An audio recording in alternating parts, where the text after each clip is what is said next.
All right, so hey guys, what's going on? Better late than never. We are here, and what I thought I would do today is we're going to celebrate the life and times of Nick Marentes. For those who remember Nick Marentes and remember him well, Nick was a legendary game designer for the TRS-80 Model I and III and the Tandy color computer. Fortunately, or I should say unfortunately, Nick Marentes is still with us.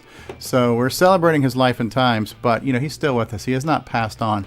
But because he's in Australia, he's in the future. It's probably like nighttime for him right now, but I just had this really good brain fart of an idea. Let's play some Nick Marentes games. And it was posted in Facebook, and you know, and so a few people are now buying Star Pilot for the first time. Star Pilot is available for purchase from my retro swag shop at 8bit256.com, along with Star Pilot t-shirts, coffee mugs, adult diapers, birth control products, Centrum, silver, vitamins, and all kinds of other orthopedic sole inserts, you name it. We got all kinds of great merchandise there. But we're going to play the game, and hopefully I'll get trolled a little bit. And Star Pilot, one of the newest arcade games to come out for the color computer by Nick Marentes. Now, you guys can give me crap for all you want. Ease of purchase, yes. We've made purchasing easy. You can purchase this. It does not have to be strapped onto a boomerang or a dingo or a wallaby or a wombat for that matter. And so, yeah, I had grander plans for this live stream, and it's now kind of last minute fluster clucked together. But so if you're watching the sidebar chat, the only chat that's going to show up right now is the YouTube chat. I'm multi-streaming to the multiverse. Suck me. I just got hit. Star Pilot Coffin's going on sale next week, I believe. Yes. So what is it? It's one of these side-scrolling, you know, high-flying action-adventure games.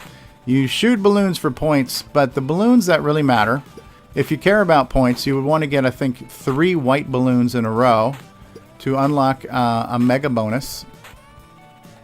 And then you also have to get these tokens, because getting these tokens will unlock a bonus 5th zone if you can get it.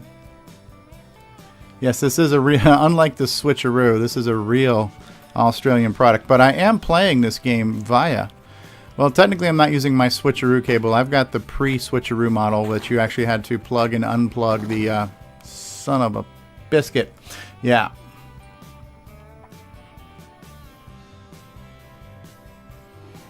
Game over. Let's start this crap over. And so I'm using a lot of different Coco products here right now. I'm using a real... Tandy Color Computer 3. I'm using the John Linville cheap Canadian labor Sega Joypad adapter. I'm using a Sega Joypad, and I'm using the Richard Lorbieski SCART cable that does not have a switch.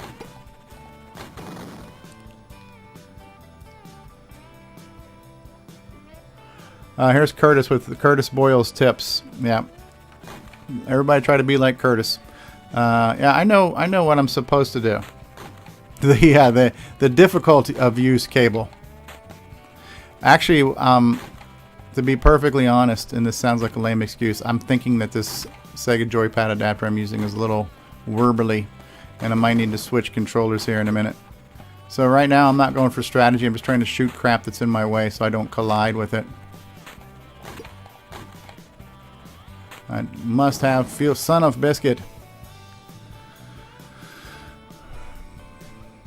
And what I'm doing right now is showing you exactly how not to play the game.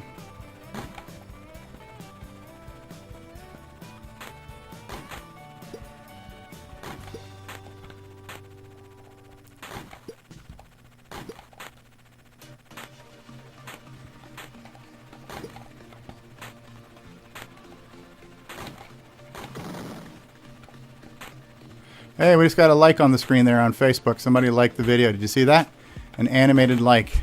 That is cool. Alright, can I get the fuel? I just can't do it, Captain. I don't have the better. That's a cool little feature. Screw that little diamond thing down. I need more fuel. Can I get the fuel? I don't know. I'm going to probably switch to my Wyco controller next time I die because, yeah, I'm using this little thumb pad and it's kind of screwing up on me.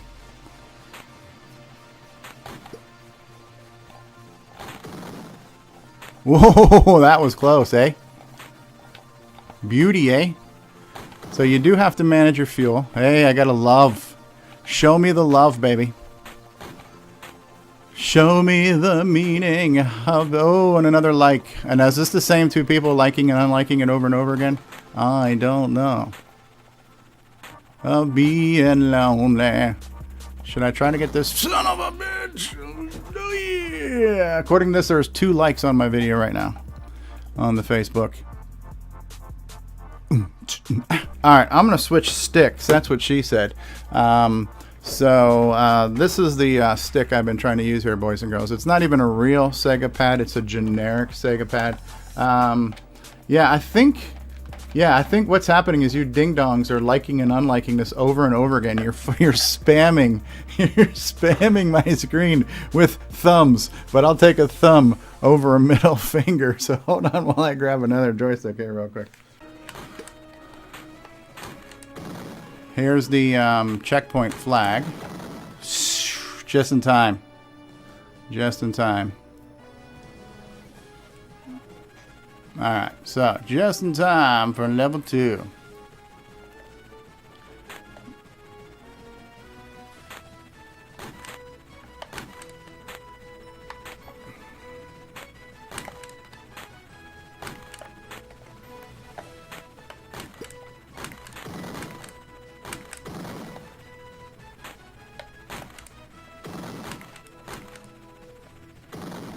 Son of a biscuit. Diamonds are my best friend, huh? Alright, well listen. History has been made. You've seen me get to level 2. I have actually made it to level 3 on this game. And then died promptly upon reaching level 3. But,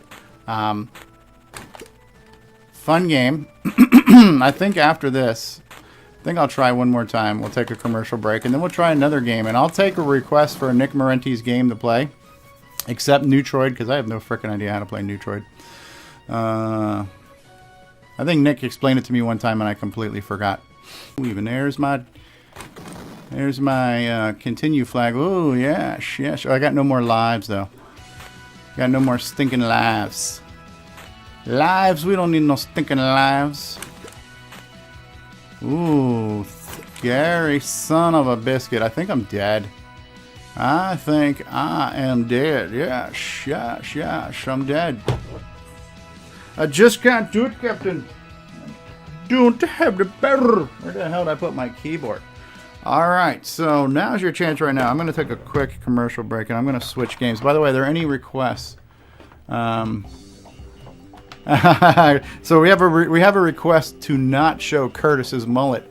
That might have been a mistake, Curtis, for you asking us not to show off your mullet, because I believe now I am obligated to show everyone your mullet. But yes. All right, I'm going to run a commercial real quick, and then we'll be right back, and we're going to switch to a new game. I'm thinking one of his space shooters will be the next one that we'll play, and if you guys have a request like Space Intruders or one of the other ones, let me know, and we'll be right back after these messages. Hello, I'm David Ladd. Thank you for watching Coco Talk, the world's leading live Coco Talk show. Coco Talk will return after these messages.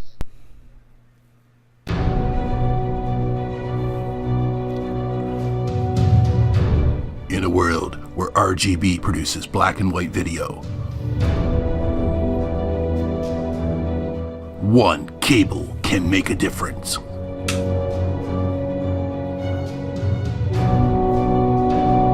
Switcheroo.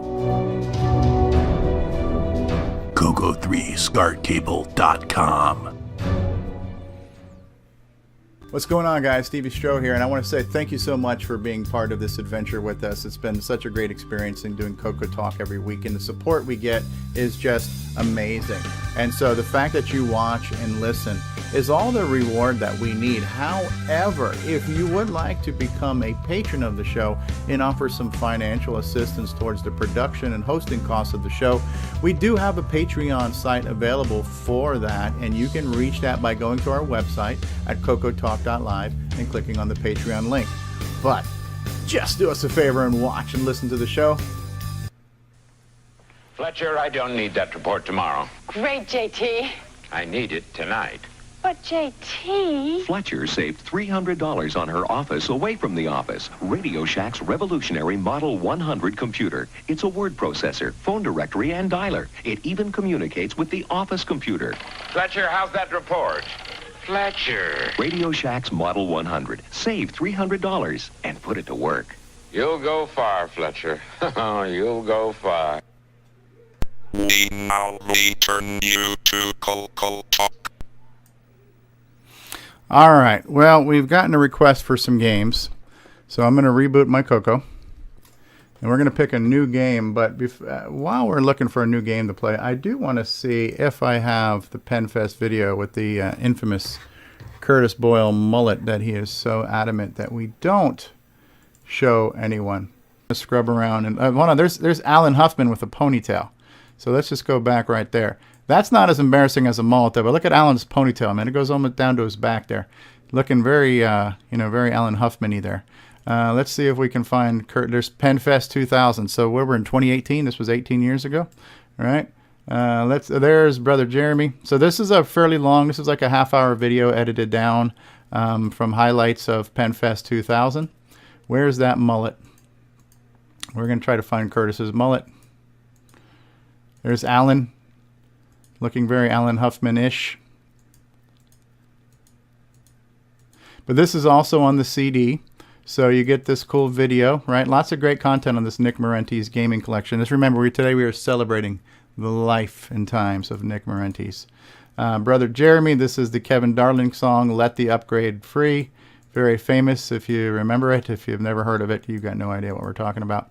Where the hell is Curtis's mullet? I don't know. So I'm scrubbing around here. I might not find it. Curtis, you might dodge a bullet here.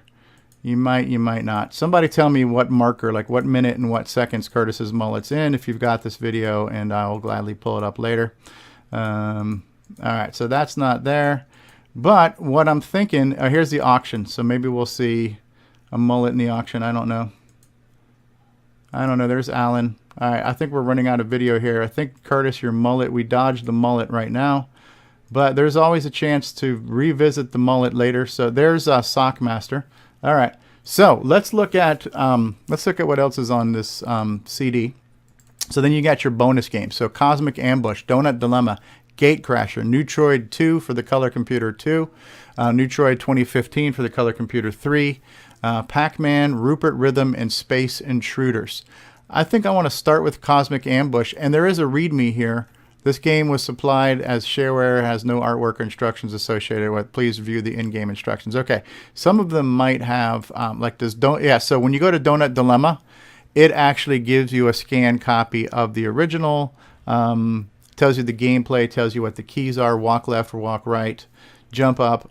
Throw dough left is up arrows together, up and down arrows together, and left arrow, up and down arrows together, and right arrow is how you throw. P fills, donut bag, stalls, timer. All right, so yeah, there is documentation with a lot of these games too. So you're getting the disc image, you're getting, here's the cover art. This is what Donut Disaster looked like when it was sold to Radio Shack. So yeah, a lot of cool stuff in the collection.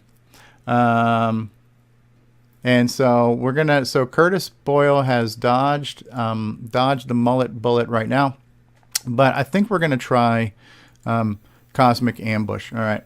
So I have, I've got all these games stored on my Coco SDC, and I'm just gonna go ahead and pull those up, and we're gonna get to it. So I think I've got it mounted in a folder that's called Nick, and we're gonna load up Cosmic Ambush, and we're gonna see what this is all about here.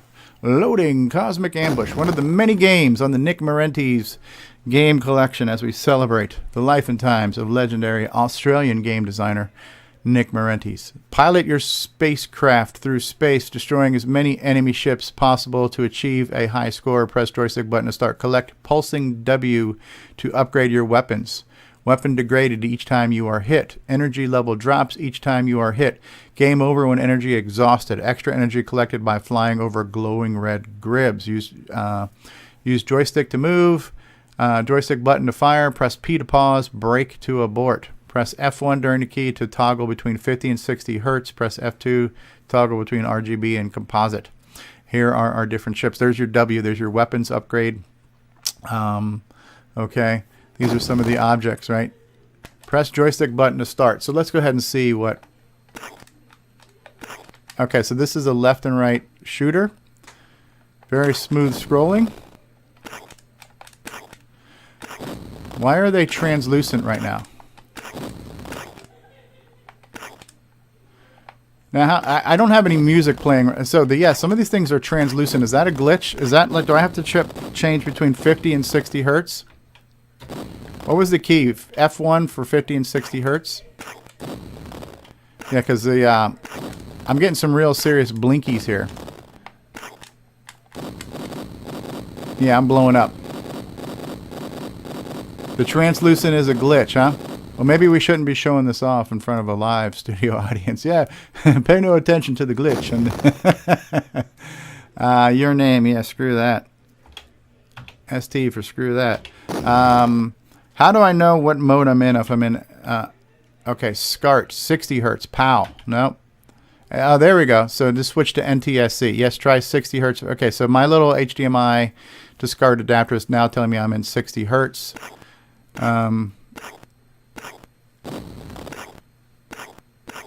Alright, so let's try it again. Of course, I've got to wait for that frickin' message to pop off the screen. Okay.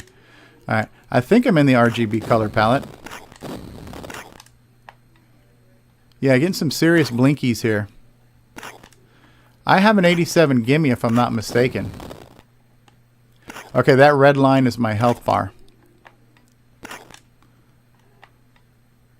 There's my score on the bottom. Yeah, I can kind of see him, so I'm trying to just play with the translucency here. Every now and then I can see him, sometimes I can't. Oh, I must have hit a W without realizing, because now I've got 3 bullets.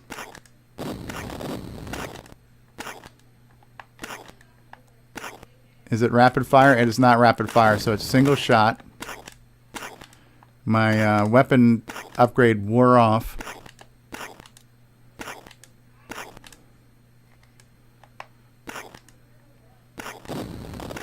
Yeah, it's a little bit challenging when you can't see the bad guys.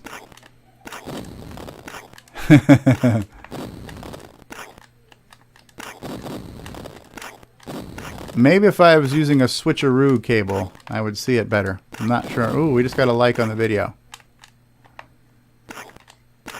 Oh, we got somebody who's sad. I have to dodge those sads. They're going to crash into me. Yeah, I can't see squat. So it was, you say, is this a known bug, Curtis? The translucency here? Hit the brake key. Hit the brake key and wait for the help message that says what the key is to hit for 60 hertz. Yeah, I'm pretty sure it was F1, Curtis.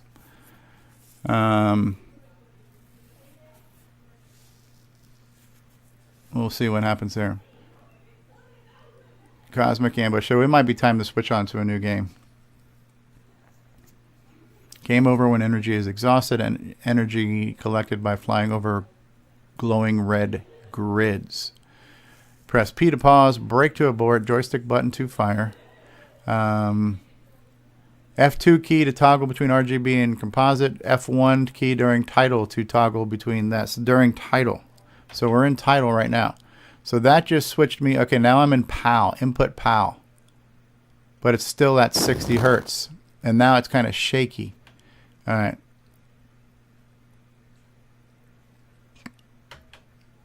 Now it says NTSC 60 hertz.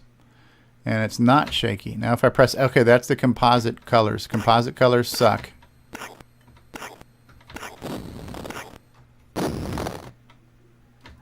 Okay, that's the RGB color. So it does say NTSC, and it does say 60 hertz. Yeah, and that's what I'm in, and that's what I'm pretty sure I was in before, but I was still getting that translucency. Yeah, see, I'm already getting the blinkies and the translucency, so I'm in 60 hertz. So I don't know if this is now, if this is a glitch with the HDMI to SCART adapter, or if this is how this would look on a CM8. I'm not sure. I can try this on a that was my weapon thingy. Yeah. It's a cool game though. Let me get the weapon thingy. I thought I had a weapon thingy there. Oh, you don't want to shoot those weapon thingies. You want to catch them.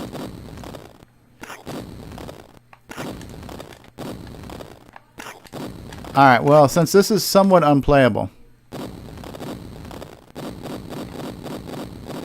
I was trying to pick up the W's. Alright, so we're going to move on, because it's really hard to play a game where you can't see the frickin' thing. G'day, mates. This is Nick Marentes, author of such color computer titles as Donut Disaster, Rupert Rhymes, and Star Pilot. And I am here today to tell you about the world's most fabulous operating system, OS 9. OS 9 and its current incarnation Nitrous 9 is the most advanced operating system ever created. And what makes it so good? Ease of use. I find OS 9 so incredibly intuitive that I haven't once cracked open the user manual, and yet I've been able to create such incredible games faster than the time it takes to sing Waltzing Matilda. Using OS 9, I expect my next game, Funstar, will be done this weekend and distributed exclusively on ROM cartridge. OS 9 forever. Any resemblance to actual events to persons living or dead is purely coincidental. Space Intruders. Let's jump into Space Intruders. I believe that's a game that everyone can get behind.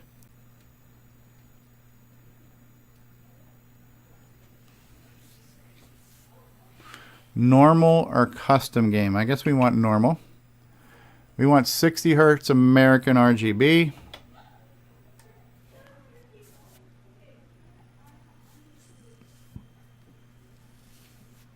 Ooh. Space Intruders. Alright. So, let's go. Now, I'm not playing Minecraft right now, Megan. Ooh.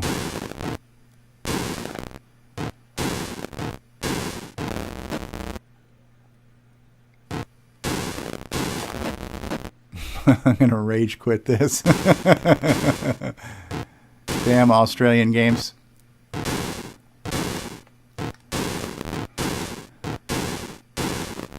I'll tell you what, Nick Marentes would be rolling in his grave right now if he was dead watching me play this.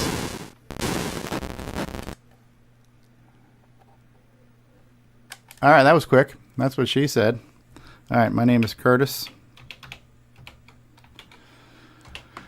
Alright, so you said on one of these games there's an Easter egg on the screen. Is this the game you said, Curtis, that has an Easter egg on the screen? And can I get back to the title screen if I hit break?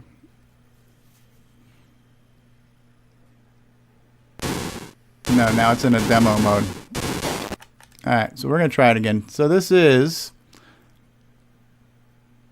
Oh, Cosmic Ambush had Easter eggs. Okay. And that's one where I couldn't see anything.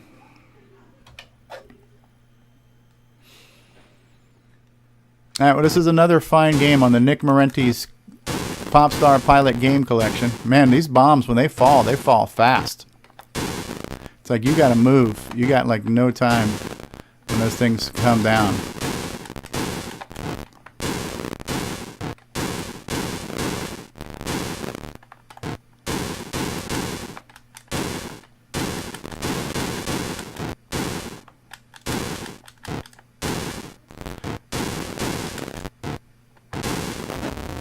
Son of a biscuit. Try a custom game. Okay, I'll try that, Curtis. I like the symbols. Some of them look like birds. Some of them look like a one-eyed alien. There's a one-eyed, one-horned, flying purple people eater. Man,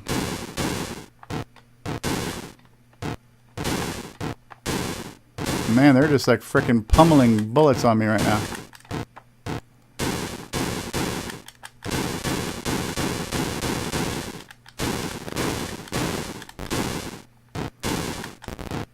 Part of the problem is your ship is so wide, it makes you a very easy target.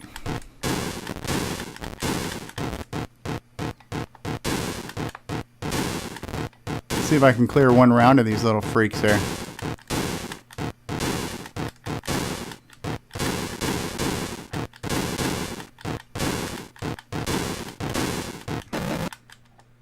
Am I out of dudes?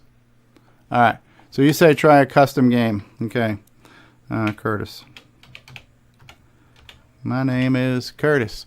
Alright, so we're going to try... well, do I have to start over to get to that option? Loading Space Intruders. Yes, yes, yes. You want to play a normal or a custom game? We're going to try a custom game. Normal, fast, or ultra? Okay, we'll do normal. Number of lives, how about 9? Starting level 1 to 9. How about we do starting on level 9? Accept settings. Yes. And then we're going to do this. So that means hopefully I have an easier game to play, and maybe I'll get to the boss. Right? Because there is a boss, right? Or final wave or something. I don't know. Oh.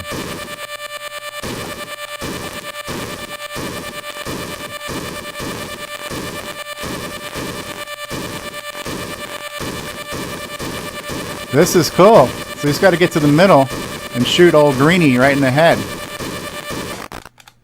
Oh shit! That's getting blowed up. I can't even.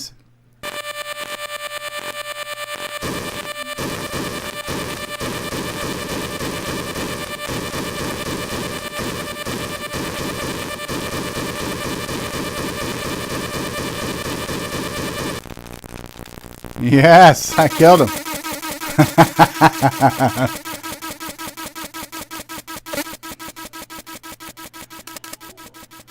So there is a boss in this, which makes this different than the normal Space Invaders. Earth has been saved. Yay! Name, registration. I'll give Curtis credit for this one too.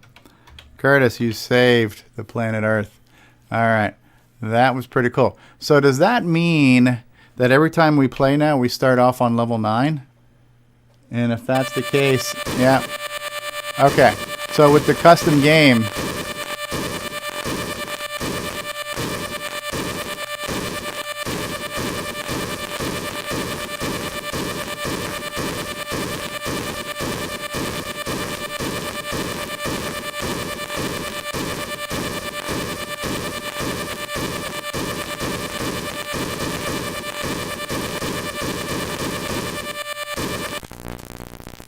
all right, so we've seen it.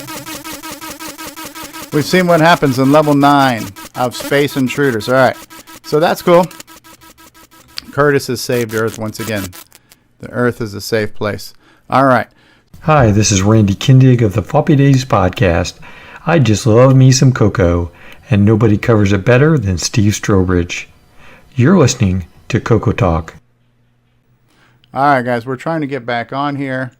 And, all right, Nick Marentes, you copy? Do you copy? I copy, yep. All right, okay. And unfortunately, that's as loud as I can get it. So there's something going through my capture right now that's not super loud. But you should be seeing this live now. Something, yeah. Yeah.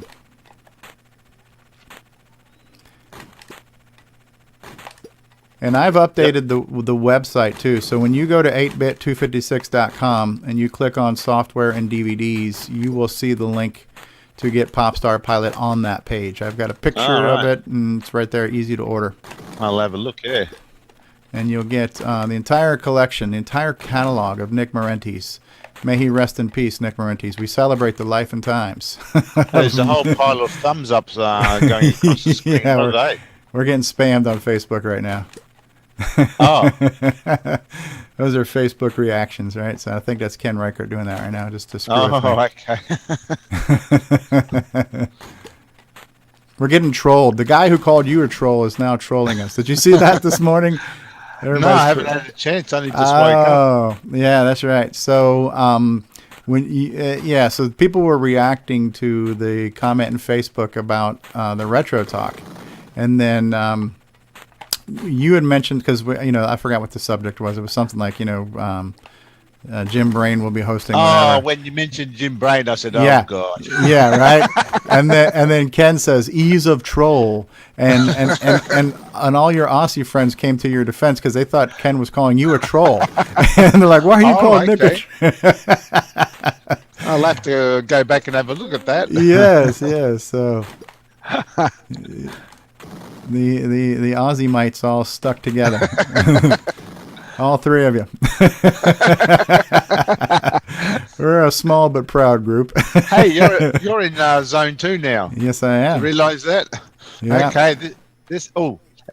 So much for that. I hope you got the flag on the way out of number 1. Yeah, I did. Oh, good. Okay, let's get through this level 2. If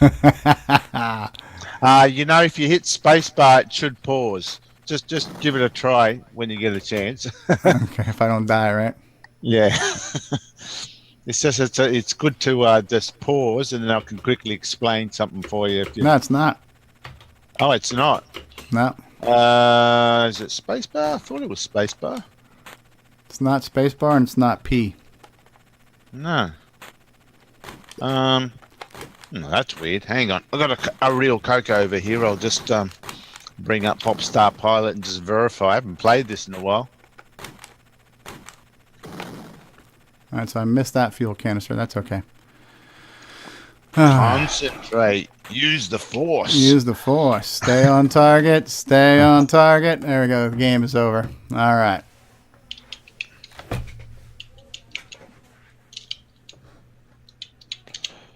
Okay. Yeah, I'm pretty sure it was meant to be spacebar, but I will double check that.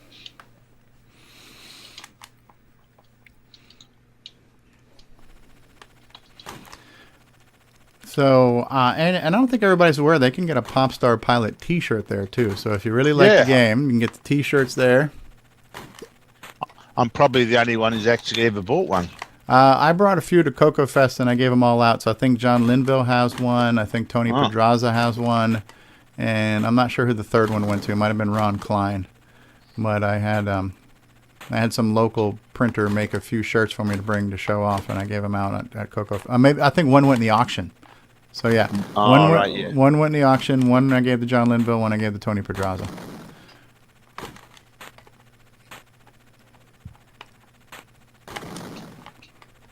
Yeah, I think with the deluxe joystick, this controls pretty well.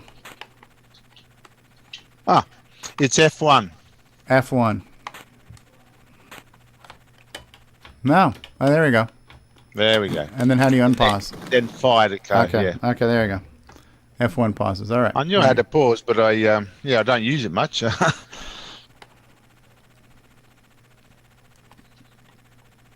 right, we're gonna try to get to level 3.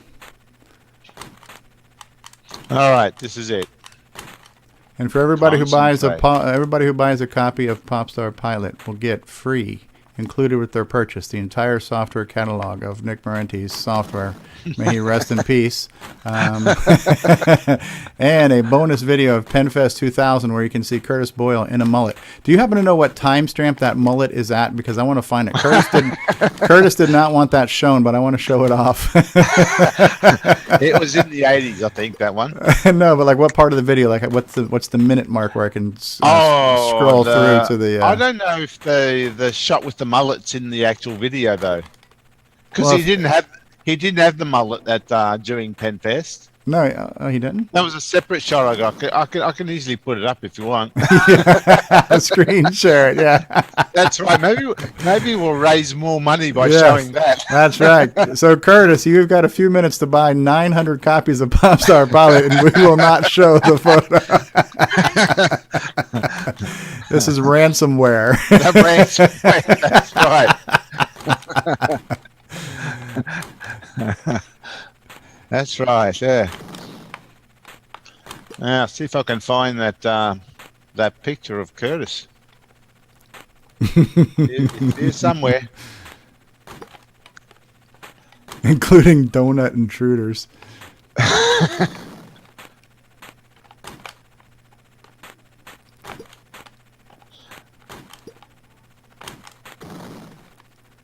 In this episode of Core Dump, we'll discuss how to get to level 3 in Pop Star Pilot.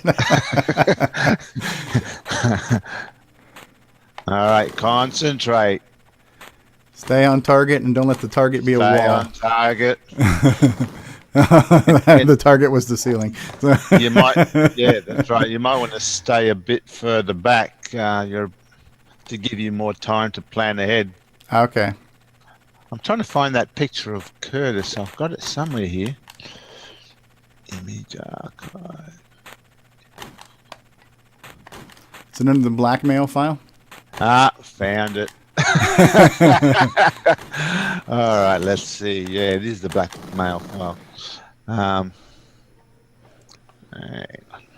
So you're going to probably lose video. I'll wait till you've ended the game before I share. Okay, the game is over. Game is over. All right, it's blackmail time. It is time to show. Let's see. Let's just enlarge this to get max. Oh, it's only a small picture. I should be able to zoom it a bit. Oh, gee. The full horror is there. Okay, I'm going to share a window. Oh, no, it says you cannot start screen sharing. I need to stop sharing. Okay. Oh, you got to stop. All right. Okay, I stopped sharing. Go ahead. All right. Here goes. Hey! Holy smokes. he's got that. Hey, come lay down next to me, ladies.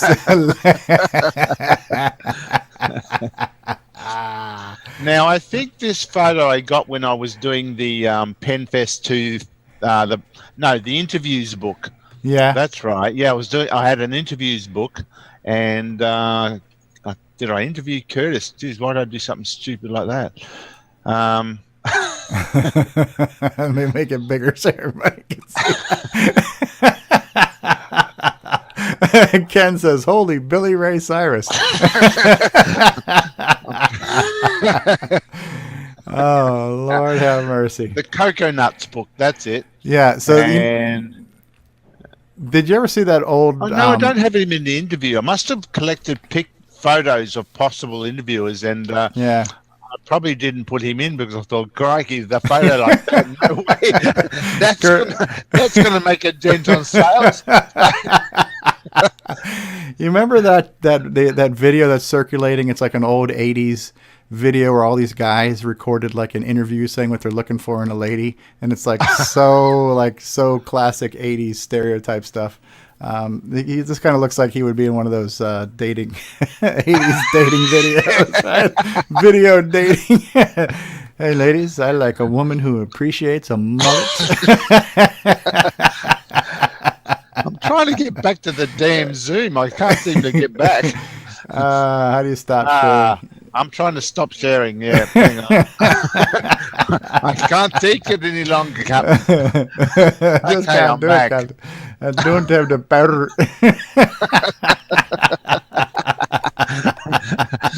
All right. Okay. We got any viewers still left on the show?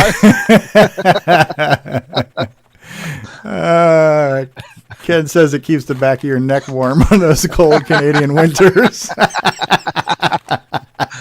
He doesn't need a fleece lined jacket or anything. Maybe we'd raise more money if it was for Curtis's haircut. After seeing that, everyone's going to donate. Yeah, right. Friends don't let friends wear mullets. Please donate. Please give and give generously.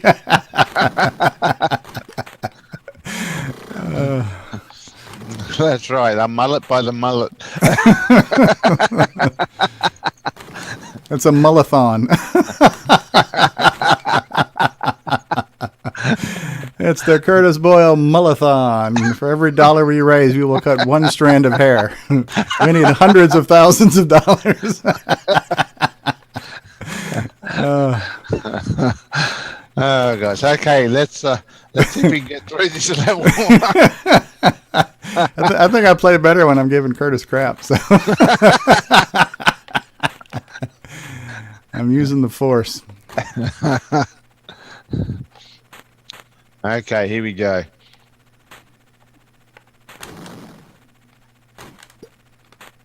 One white, second white. Wait for another third white balloon. Don't hit any. Oh, there's one. Oh. Hey, one more. There we go. Did you get a bonus? Yep. Oh, Yeah. I didn't hear the bonus noise. Okay, fair enough. We need to see how many sales we've got. I'll have to check the sales here in just a minute. Oh, people are paying money now. Oh, damn, Well, right, yeah, going for the flag, too. Got to start all over again. Yeah. There go the sales. I'm going to hit F1. All right, let's see. Let me check to see. Let's check the sales right now. All right. I don't know if you guys can see this. I'll go to full screen. In the... Yeah.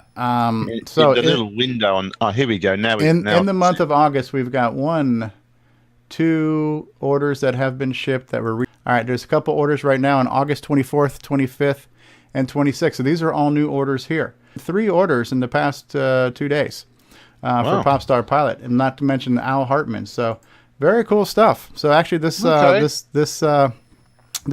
Mullethon is actually working. We are raising the money we need. we're trying to raise enough money for Nick Marentes to get a new boomerang. So because he lost his last one, it didn't come back. The last boomerang he threw did not come back. So that's not bad. 3 Pop Star orders just recently. All right, here we go. Not bad. You haven't even made it through level 2 yet. I know what we'll say is if you can get to level 4 even, everyone should donate an extra. Yeah, buy right? a second copy it's a bet. Everyone buys a second copy of Pop Star Pilot if Steve can make it to level 5. All right, here we go. 1 white balloon. I'm not even worried about points. I'm not worried about points. Okay. Yeah, worry about survival. Survival and fuel. Yeah.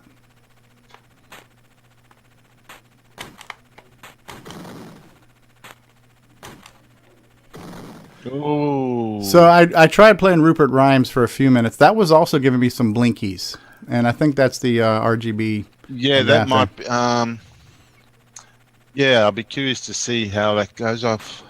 You know, sad thing is I don't remember the real names of your games anymore because I'm calling it Rupert Rhymes. It's Rupert Rhythm, right? So the marionette version. Yeah, the marionette version. Rupert Rhymes.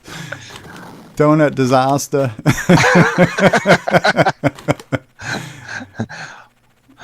I watched that video today, the Game Developers Conference, where he called Donut Dilemma the best Donkey Kong clone. I know. What an idiot, eh?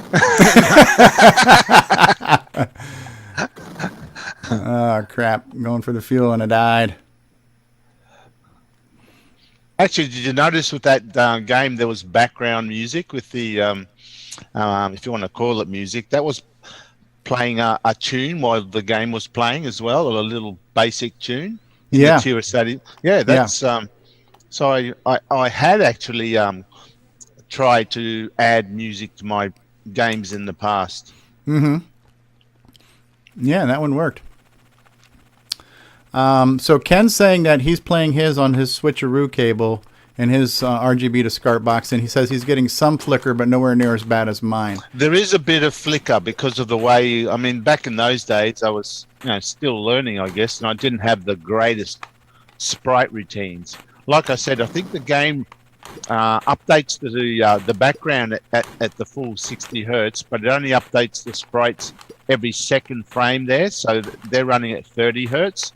And on an RGB monitor, that's fine. You can probably just see a slight flickering, but it's not that bad. But on these converters, it's probably playing all sorts of havoc. Yeah. So yeah, that's there were certain things that were, even the way the Coco output to the RF back in the day, that was a hack on how CRTs work, that signaling, because it wasn't like a true proper signal. It wasn't I forgot what they called it, but it was I think they called it Interlay. 240p. Oh, no. Yeah, the way the Coco right. output was instead of being 480i, where it was interleaved, it was hacking the signal to do a progressive one every other pass to the CRT. Yeah, well, I think that is how the Coco generates video, actually. Right. Even on the CM8, there is one blank field with every... because the video on the Coco is not interlaced as... It's interlaced, but of the 2 frames that you require for interlacing, one is the actual video output of the Coco. The second one is just actually a black frame, and that's where you see the scan lines. The scan lines are composed of that black frame. So I guess when you run it through a converter, and that's effectively de-interlacing, it's it's ignoring that frame or something. I'm not sure exactly how it works, but yeah.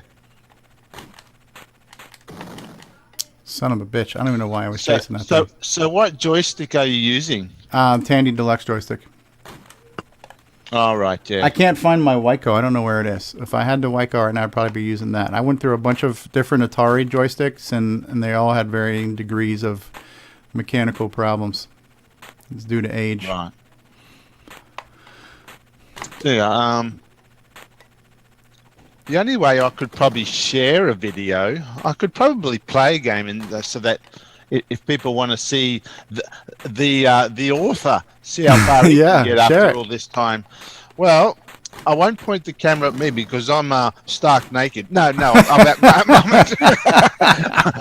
I've just woken up, so I'm still in my PJs.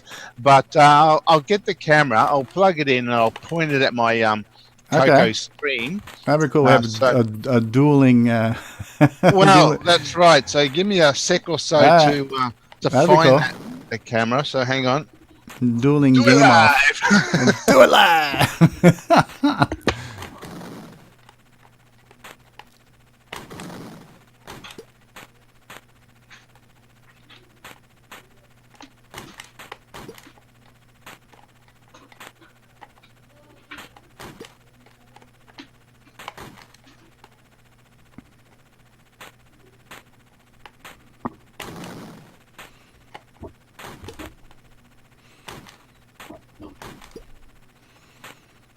Give me that fuel.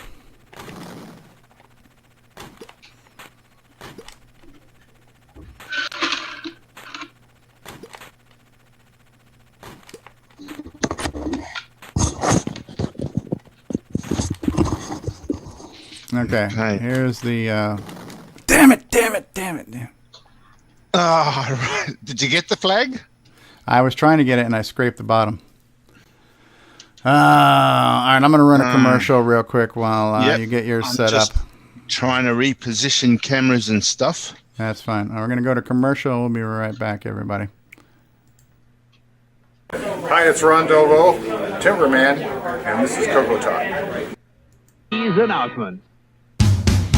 How does it feel? I'm still believing.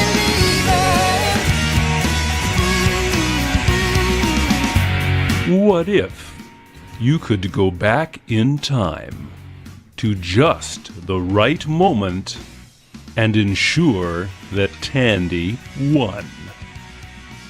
You definitely earned this office. Thank you. Yes, you're too kind. Oh, I'm much happier breaking stuff. Life has been a dream.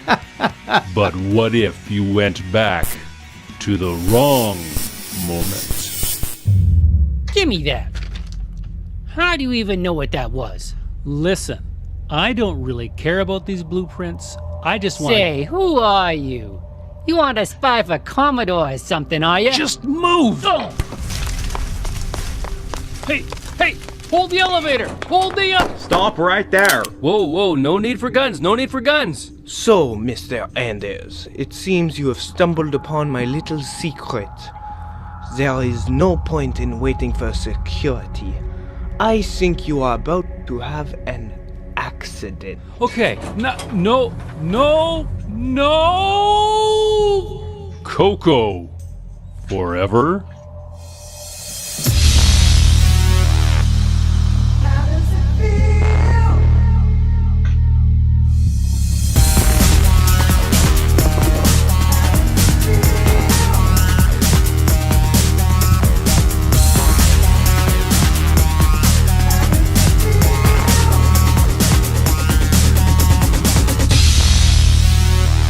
Spring-ish 2018.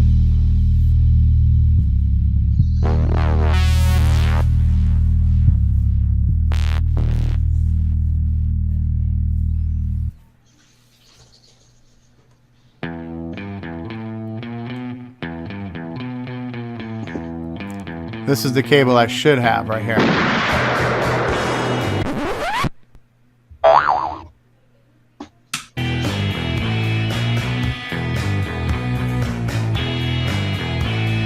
Switcheroo.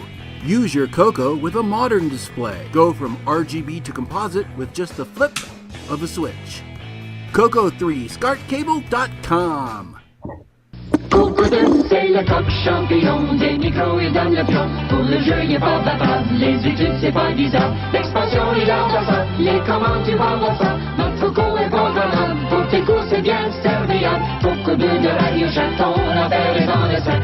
Un ordinateur couleur qui a de la personnalité. Le Coco 2 de Radio Shack. Le On Coco solde 2 pour Noël à partir de 149,95. Coco 2 de Radio Shack, ton affaire est dans le sac. C'est toi et Coco 2. We love you, Coco Do. Hey, and Jesse on Facebook says, we are the original video game generation, and playing these games in our middle ages sets a precedent for the younger generations. Basically, so all you younger gens, you're welcome.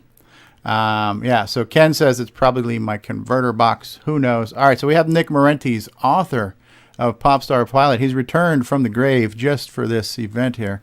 So as we celebrate the life and times of Nick Marentes and celebrate the Popstar Pilot gaming collection available in the Retro Swag Shop at 8bit256.com, we're looking at Nick playing Popstar Pilot while I'm playing Popstar Pilot. I should probably make your screen a little bigger, Nick, or something. All right, Nick, can you hear me? And I will crop off some of this. So I should be back now. Okay. All right. Now, I don't know, do you want... I don't know if you want the sound on this, but we want the sound on yours rather than mine, don't we? Or well, my sound will still come through. It's whether or not you want to hear my sound on yours. If you have your monitor volume turned up, we should hear it through the microphone. Well, let's give it a shot. I'll do a trial run and just see how it. All right. Yeah. Let's see what it sounds like. 2-layer graphics. 2 layers. So I'll turn up the sound a bit. Yep. Can you hear something at least? Yeah. Yep, we hear it. All right. Now, let's see how far I can get. All right. Well, you got a head start on me, so I'm going to get started too. First one on level 5. It is now a dueling game off here. That's right.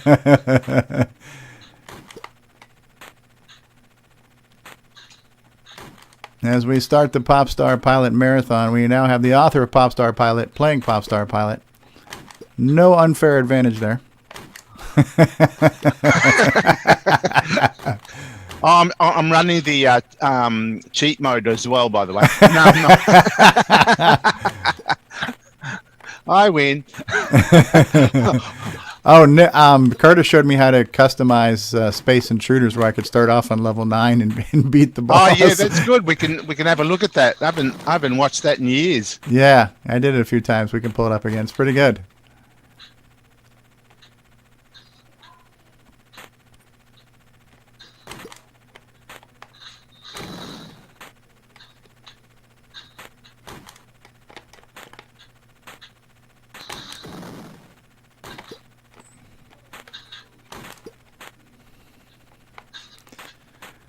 He says, Curtis says, to make it fair, Nick, you need to use a Black Beauty joystick. I don't know if that's fair. That's a total disadvantage.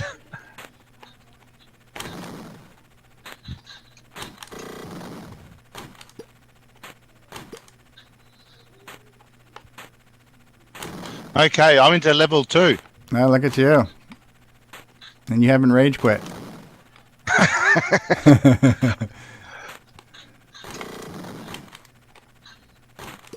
All right. I'm coming up to level 2 right now. I don't think I've lost any lives. I don't remember, though.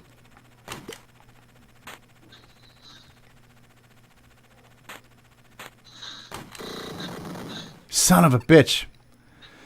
The frickin' balloon came out right in my arse right when I was flying over the thing. So Ken says, fill my eyes with that double vision. We got dueling pop star pilots right now.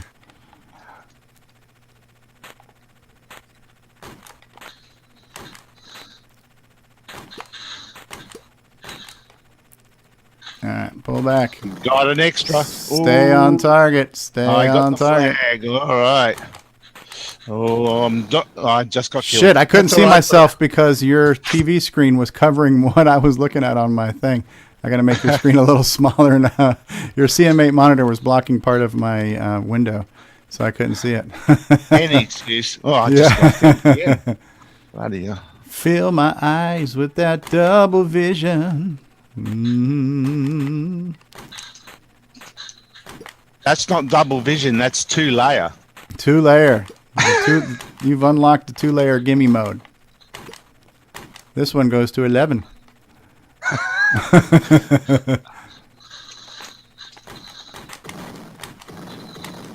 Oh hell! I knew it. I've got the monitor on an angle just so the camera sees it. So everything's. I died. I died. I got to right around the same spot. Well, this is the first time I've played this in a couple of months now, so not bad.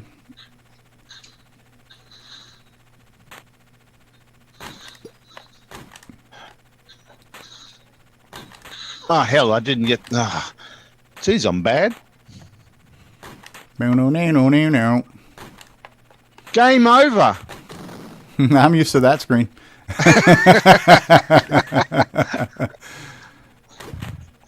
All right, I'm going to try it again.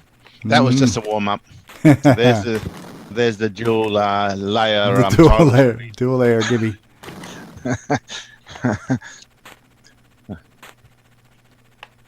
Apparently, the dual layer only works on bouncing ball demos. It's not really usable in any on crappy ones.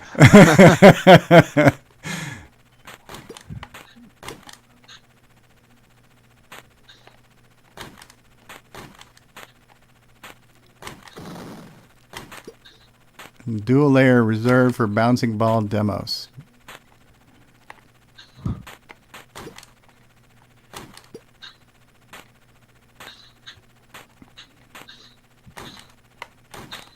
Oh hell.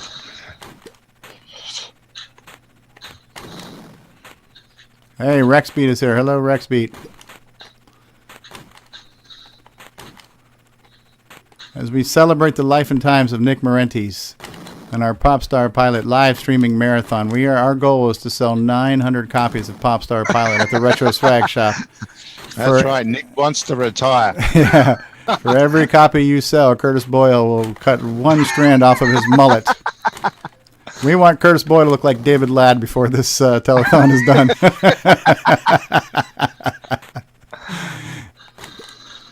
It's a mullethon. Son of a bitch. I'm getting a plethora of white balloons at the moment. Yeah. I made it to level 2 and a balloon got me.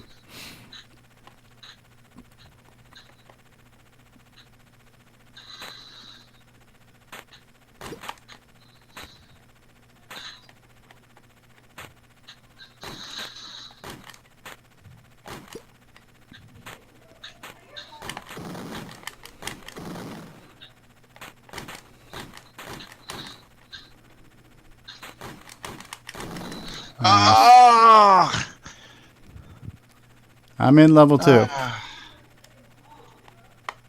That was stupid.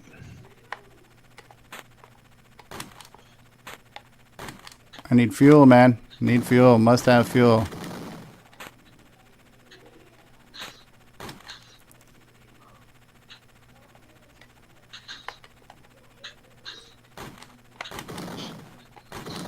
Son of a bitch, I scraped the ceiling. I have 1 life left. All right, I'm still in level 2. Can I make it to level 3? I'll settle for even getting a checkpoint in level 2 at this point. I haven't made it to the checkpoint yet in level 2.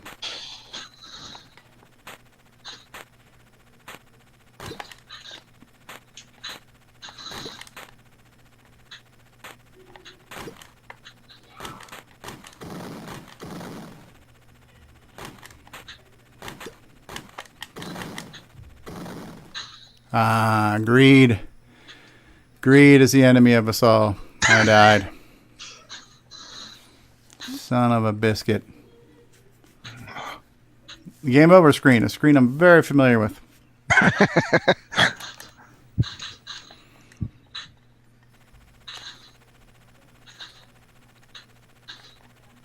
We've only got 899 copies of Pop Star Pilot left to sell. Get your copy today. While you're getting your Pop Star Pilots, you can also get getting your software disc. You can get T-shirts, coffee mugs, adult diapers, headbands for your mullet, all kinds of scalp shine if you need that. So head wax. Retested by a David Ladd.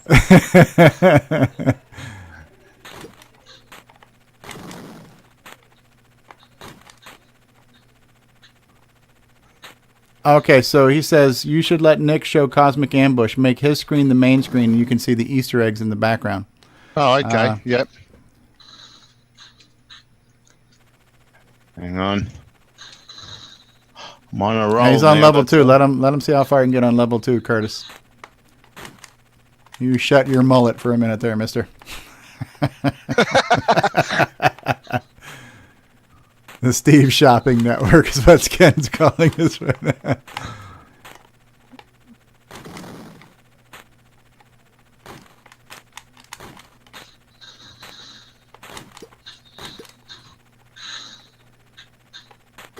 Okay, I got my extra. And the flag. Ah! Lucky I got the flag. Yeah, I'm gonna make you full screen right now because I'm not doing anywhere near as good. So we'll focus on Nick's game right now because my game's sucking.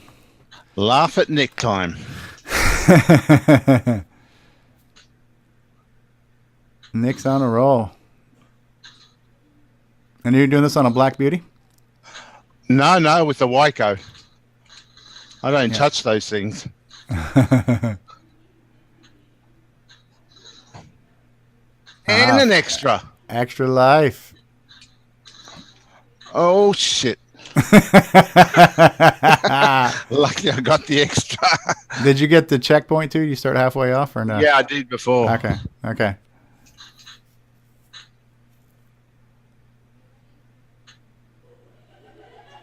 Hell. Oh, bloody hell. Curtis says he doesn't want to see your naked reflection in the CM8. Can you see my reflection, can you? I see something in the background. Can you see this finger?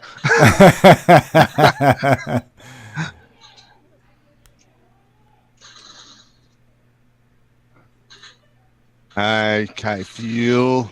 Oh, missed the fuel. Doesn't matter. I'm going for the extra. Got the extra life. Nothing can stop me now. Oh, almost stopped me then. Oh, you did it. You teleported. I did it, and At I the am last into second. level 3. Oh, All right, yes. the hard bit is done. Level 3. Oh, shit.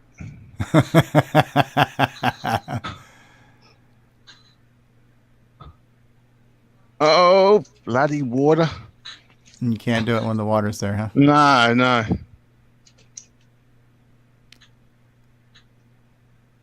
Get out of extra. Stay on target. Got an extra life. Your fuel's looking pretty good right now, too. Yeah, I'm trying to keep it up, she said.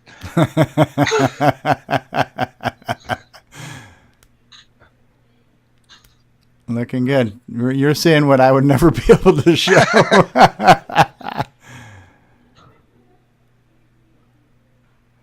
Oh, a flag. No, I'm going to get the fuel instead. I'm going to try and get the fuel. Oh, bloody good hell. job. You got your lives there still. I got the fuel, but yeah.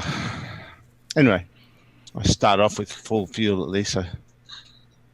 Greed. Oh, I didn't get that fuel again. All right. Breathe.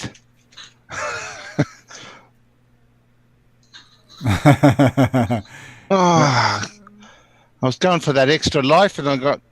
Oh, and the screen just changed too. You were about ready to make it to level 4. Just about to go to 4. If I can just get through this end bit, I got the fuel at least. I'm not getting enough of the tokens. That's a problem. So, okay, I've got to concentrate here.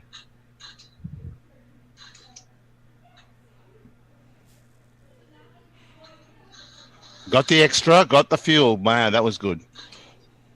All right.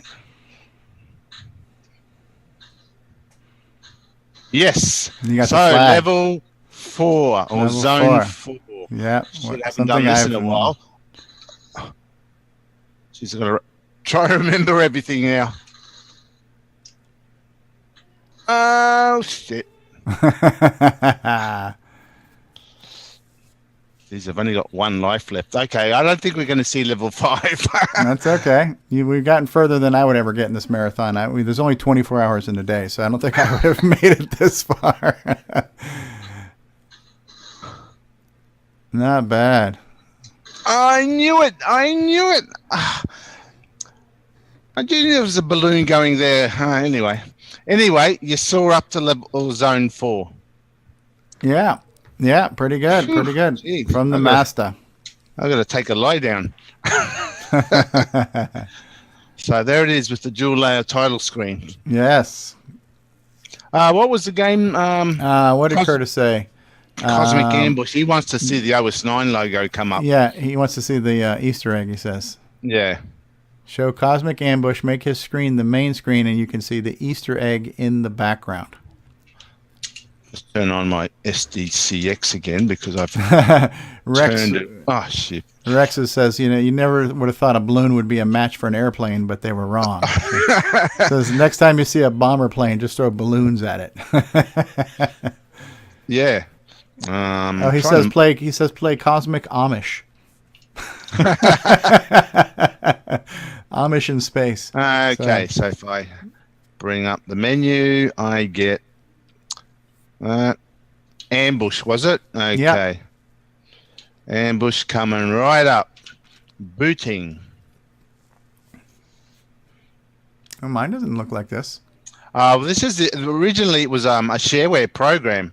So there's a bit of blurb in there saying this is a shareware program. Okay. I for program information. What the hell is that? Oh, it talks more about the game itself. Yeah, okay. Yeah, I'll talk a bit about the history of why it is shareware, not a commercial program, and I talk all about the fact that this was the last game that I was working on when Tandy announced, "Oh, we're going to ditch the Coco 3," and I basically I got pretty depressed after that, and just stopped working on Cosmic Ambush. But after a while, I decided to at least finish it to a point where I can release it as shareware. Mm-hmm.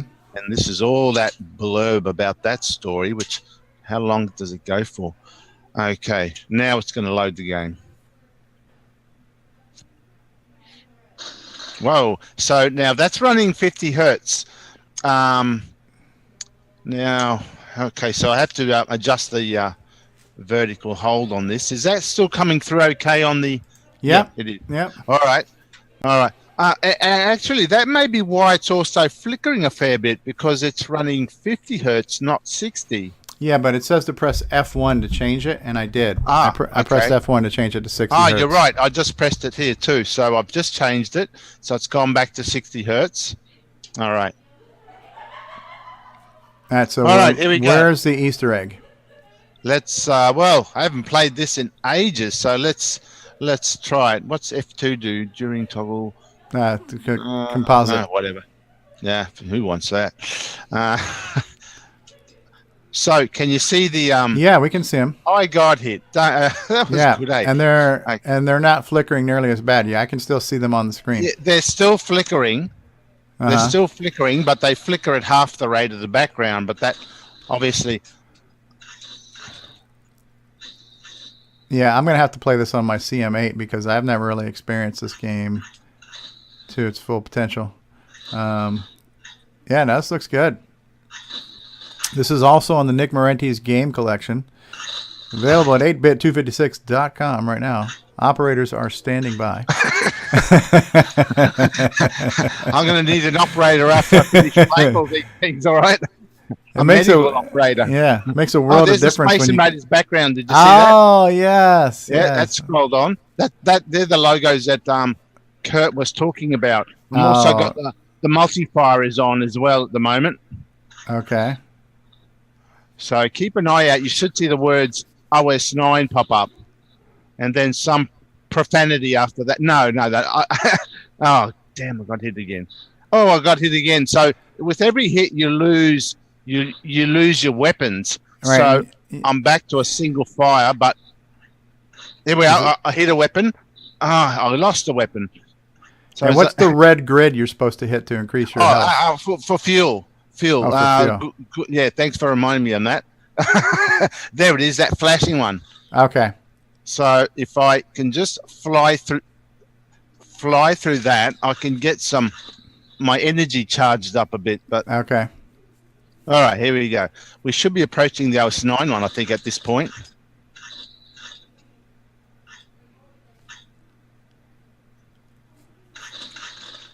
And just upgrade the weapons a bit. Oh no, we're doing we're doing a change of background scenery now.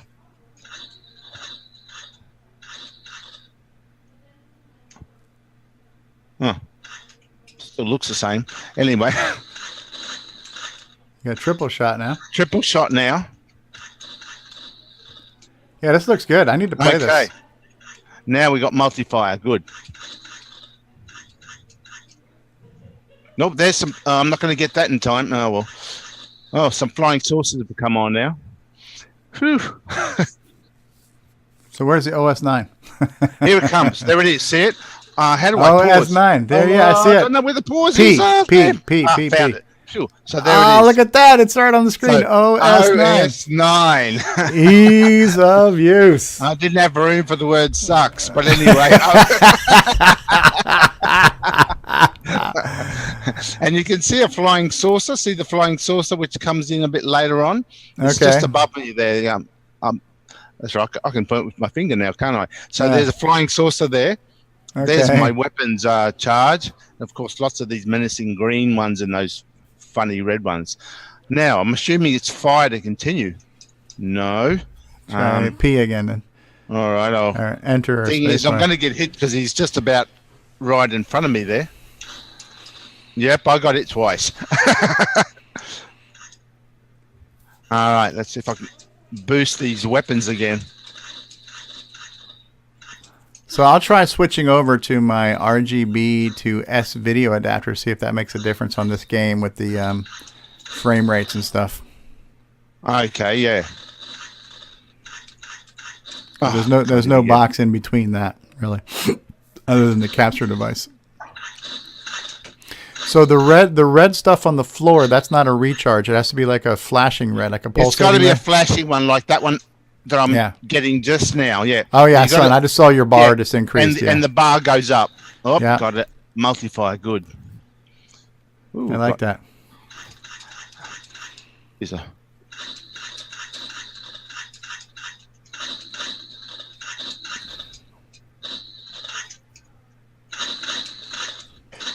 Oh, I'm dead.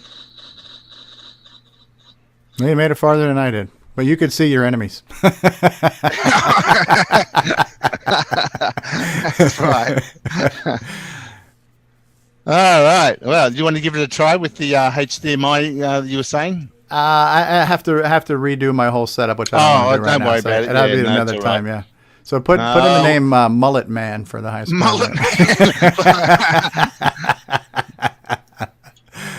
Mullet Man. There he is. Mullet Man. Mullet Man. Yes, Mullet Man for the win.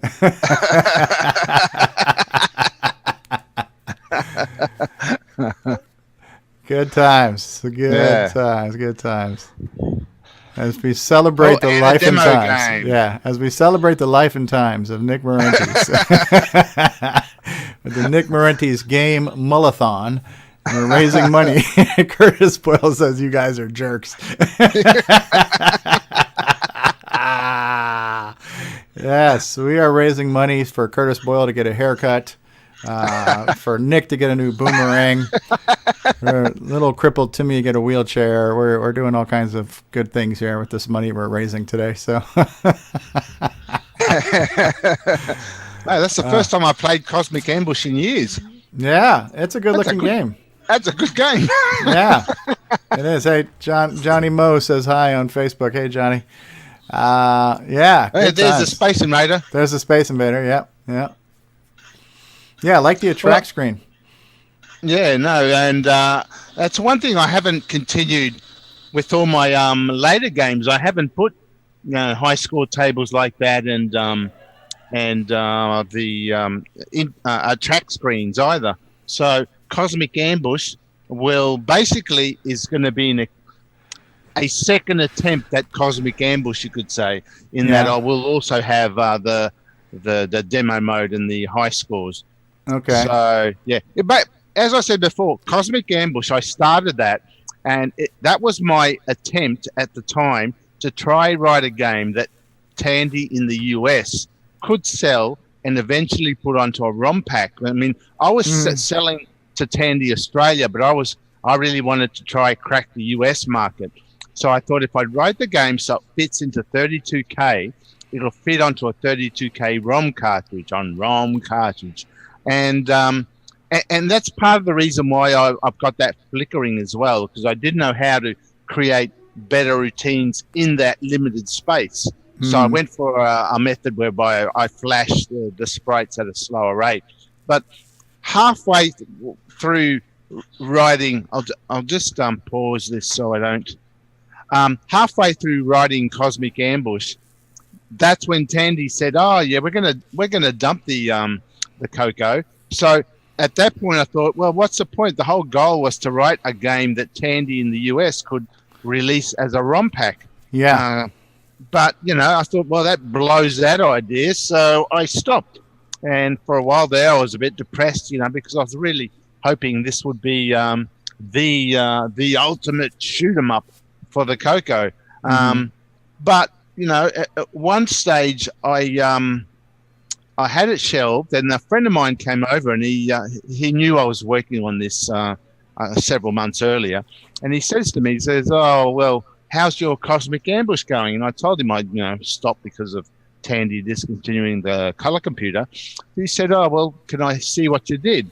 So I fired up what I'd already done at the time, and he loved it. He thought it was great, and I, not having seen it for about 6 months or whatever, when you put it aside, you forget. I looked at it and I thought, gee, that's actually looking like a pretty good game. So I decided, well, at least I'll just finish it off, tidy it up, and release it as shareware. So it became a shareware title. The original plan was to also have background stars moving as well. So I was going to give a parallax. So you'd have all the blue background scrolling slowly.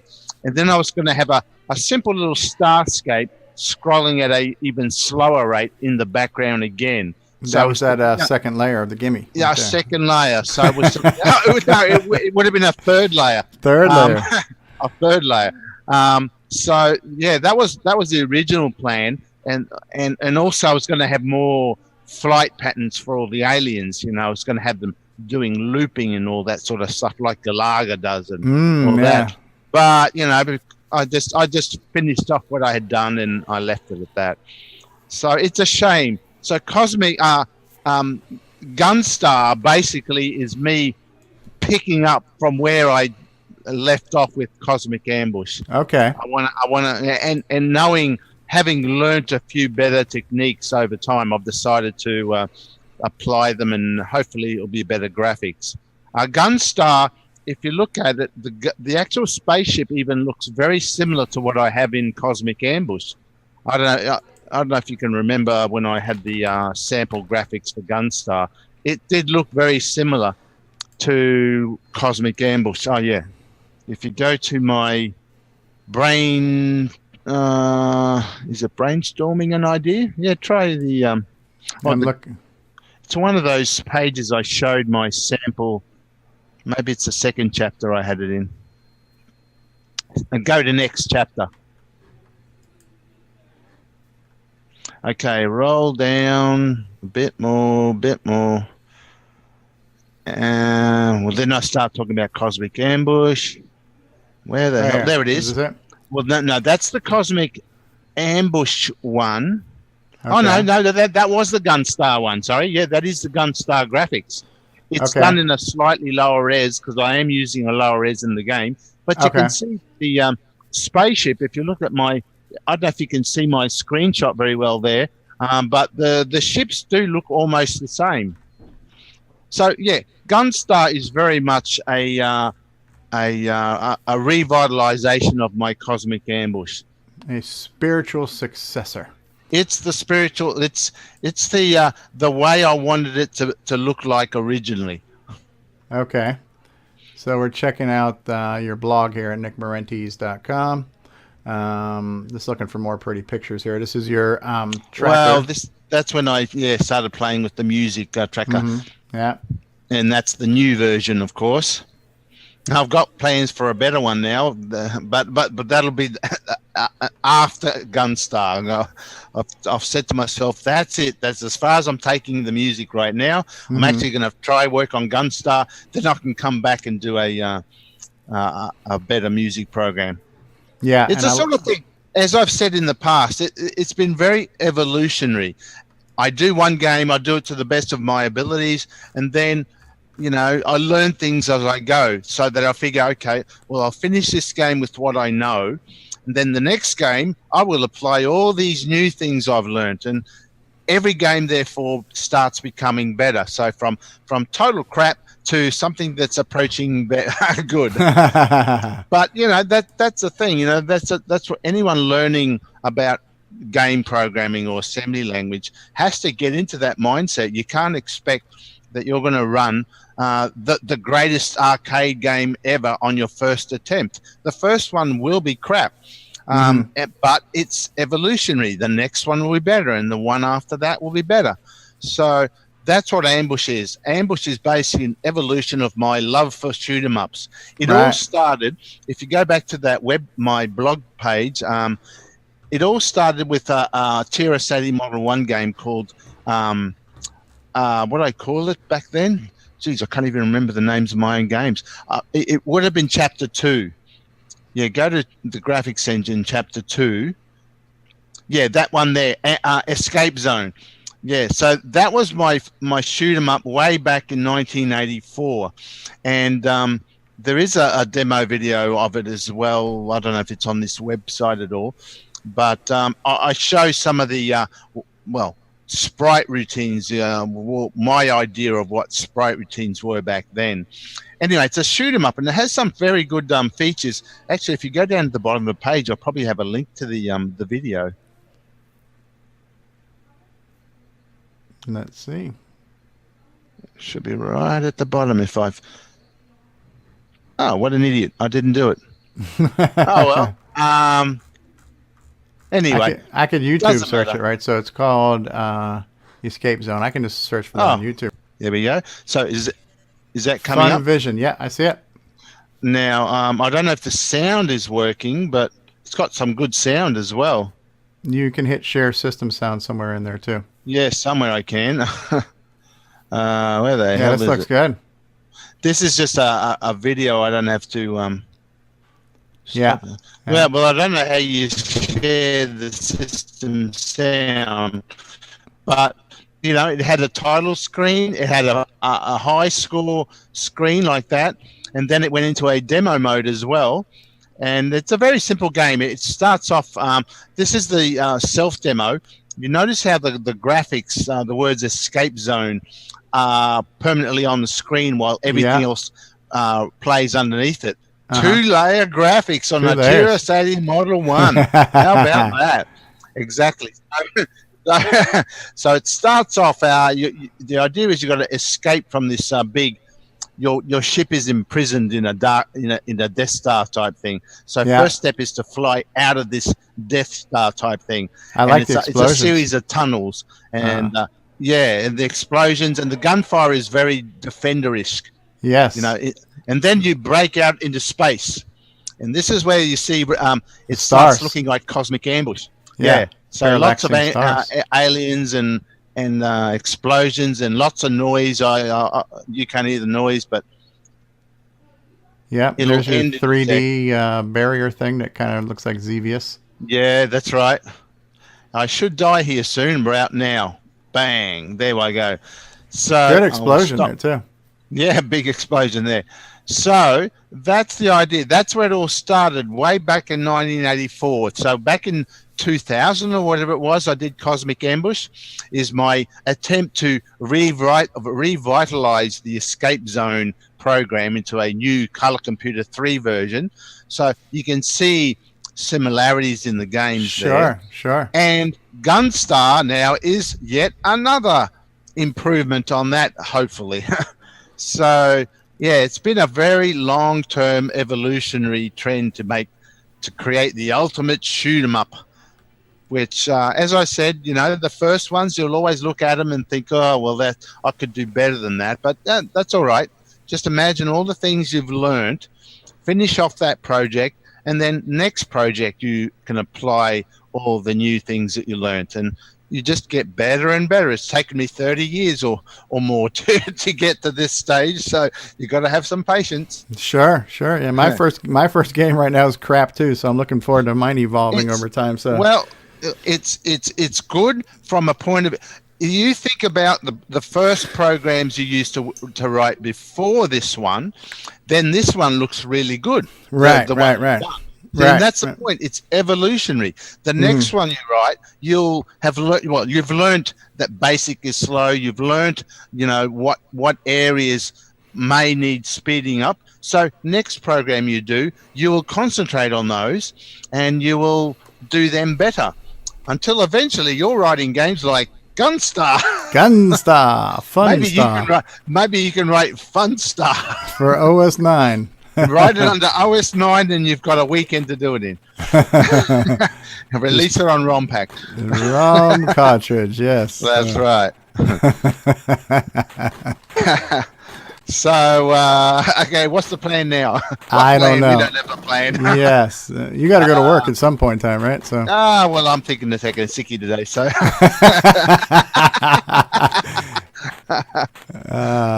Spoken like a true professional. Ooh, that was very close. Yes, it was. Yeah, I might need to like get some lunch. So maybe we'll have to come back for a part 2 of this marathon after I've eaten something, because I'm starting to get a little hungry now. It's like, this is cool. This is cool. Hopefully we'll sell. Okay, Gatecrasher or Pac-Man. Curtis says we should do Gatecrasher or Pac-Man. So maybe we can do part 2 of the marathon after a little lunch break. That gives everybody a time to buy several copies of the Nick Marentes collection as we celebrate the life and times of legendary game designer Nick Marentes. Life and times. Life and times. If you want to celebrate the life and times, it's probably good to go through my my project's website from start to end. That's a good reflection of my life and times. Yes. How I wasted my time. How you wasted your life and time, right? So that's right. We could do that if you want a life and times of this loser. Yeah, well, it's a let me pull it up again. It was over here. All right, so if we go back to, it's just nickmarentes.com, right? Nick Marentes, all one word, yeah. Mm-hmm. So I'll pull that up real quick so everybody can see that. There it is, the very top one. Project Archive, as described by the loser himself. So the current project right now is Gunstar. The game we're playing today, which is Star Pilot, which was released in November of 2016. Available now, the Retro Swag Shop, 8bit256.com. You can read about the current development of Gunstar, and then when you look at Project Archive, you can see everything. Yeah. This is the life and time of Nick Marentes here. So, Stellar Odyssey from 1982. Ooh, look at these wonderful TRS-80 screens. Yeah. Now that's a hybrid game. That was a basic program with machine language subroutines in the areas that BASIC is very slow. I actually have got a video of Stellar Odyssey 2, which is a bit further down on the list there. Cosmic Bomber with your sheets. There's a story about that one. If you look at the screen, the printout of the instruction sheet, or even those graph sheets, it looks very Phoenixy, doesn't it? Doesn't that look very similar to the end level of Space Intruders? Yes, it does. It is. Once again, I've taken an old idea and brought it forward. Uh-huh. So, yeah, it's Space Inverters, which converts into this Cosmic Ambush. Well, Phoenix last level type game. Then there's Neutroid, the original Neutroid. Right. Which I, of course, also brought forward to Neutroid 2 on the color computer. Yes. And then updated with Neutroid 2.015. Then we have Gladiator. The Gladiator. This was inspired by Tron. The movie Tron. Tron was out about that time, but you're the gladiator in an arena, and you're throwing sort of like that thing that Tron had, that disc on his back. Yeah. I called it a Tobosphere. I don't know. I wasn't very creative at the time, but that's all I could think of. So yeah, you can see it in the picture on the hand-drawn graphics. He's standing there holding the Tobosphere in a very Tron-like uniform. So yeah, it was a good game. It was a hard game, but I didn't mind it. And then we went to Stellar Odyssey 2. This one there, I went back to a hybrid game, but I added a few more machine language routines. Actually, if later on, if I play that video of this game, you can have a look, and when you see it, you think, wow, that's pretty good for a basic program. Remember, this is on a TRS-80 Model I. Wow. So yeah, we'll play that later, and that'll just show that writing a game if it's the right type of game, being an adventure game, you can get away with something that's not arcade game speed. So it was a suitable game to do as a hybrid. We'll show it later. And there's the Donut Dilemma classic. Another game I brought forward to the color computer and to the Maximite, and someone tried to convert to a PC game at one point. Yeah. That's my best. That's my best TRS-80 Model I game for sure. Yeah, it looks really good. For Donut a TRS-80 Model I, yeah. Donut Disaster. Donut Disaster. That'll be the next iteration of the game. So what's the next project? Then we have Escape Zone. Yeah, and that was the last TRS-80 Model I game I did before I gave up and decided to move on to something with high res and color graphics. And your company then, your name you're operating under was Fun Division? That's right, not Fun Star, Fun Division. Yeah, that's good. Actually, it originally was Super Soft Software originally, until I found that some company in England had the same name. So I thought, okay, well, if I've got plans to become this great worldwide fantastic software company, well, I can't use the name Supersoft Software anymore. So I had to change the name. I had big dreams back there. Yeah. So I changed the name to Fun Division. But of course, I'm still working on that whole getting rich. you got the famous part down, just working on the rich part. I got the famous part. I just have to make it a reality. It's in my head. It's in my head. It's on my to-do list. This is Neutroid, again brought forward from the TRS-80. It's a bit different. It's the same basic concept, but because when I bought the Color Computer 2, I really didn't want to buy a Color Computer 2. I thought it was a crappy. As far as graphics and color was concerned, I thought it was crappy. But the thing is, I'm so familiar with the Tandy world, I thought maybe I should just stick with Tandy, and I took it as an advantage. The limitations of graphics, I thought maybe I can do something that's better than whatever everyone else does. So I thought, well, the semi-graphics mode, it hasn't been used an awful lot at the time, and it did show more colors. So I converted my Neutroid, called it Neutroid 2, that uses colors. Unfortunately, the game is very abstract, and people just didn't get it. So it didn't really sell very well. Okay. But it was colorful for a color computer. Sure. Yeah, yeah. But after that, I decided, well, it's too much of an abstract game. I decided to switch to something more well-known. And if you go to the next game... Yeah, but what I like about every one of your games, even going back to the Model 1, you've always had nice title screens and animation. Yeah. So your attention to detail and your polish and everything. I started that trend because way back on the TRS-80 Model 1, there was the big games at the time were always from a company called Big Five Software, and he did very good TRS-80 Model 1 games.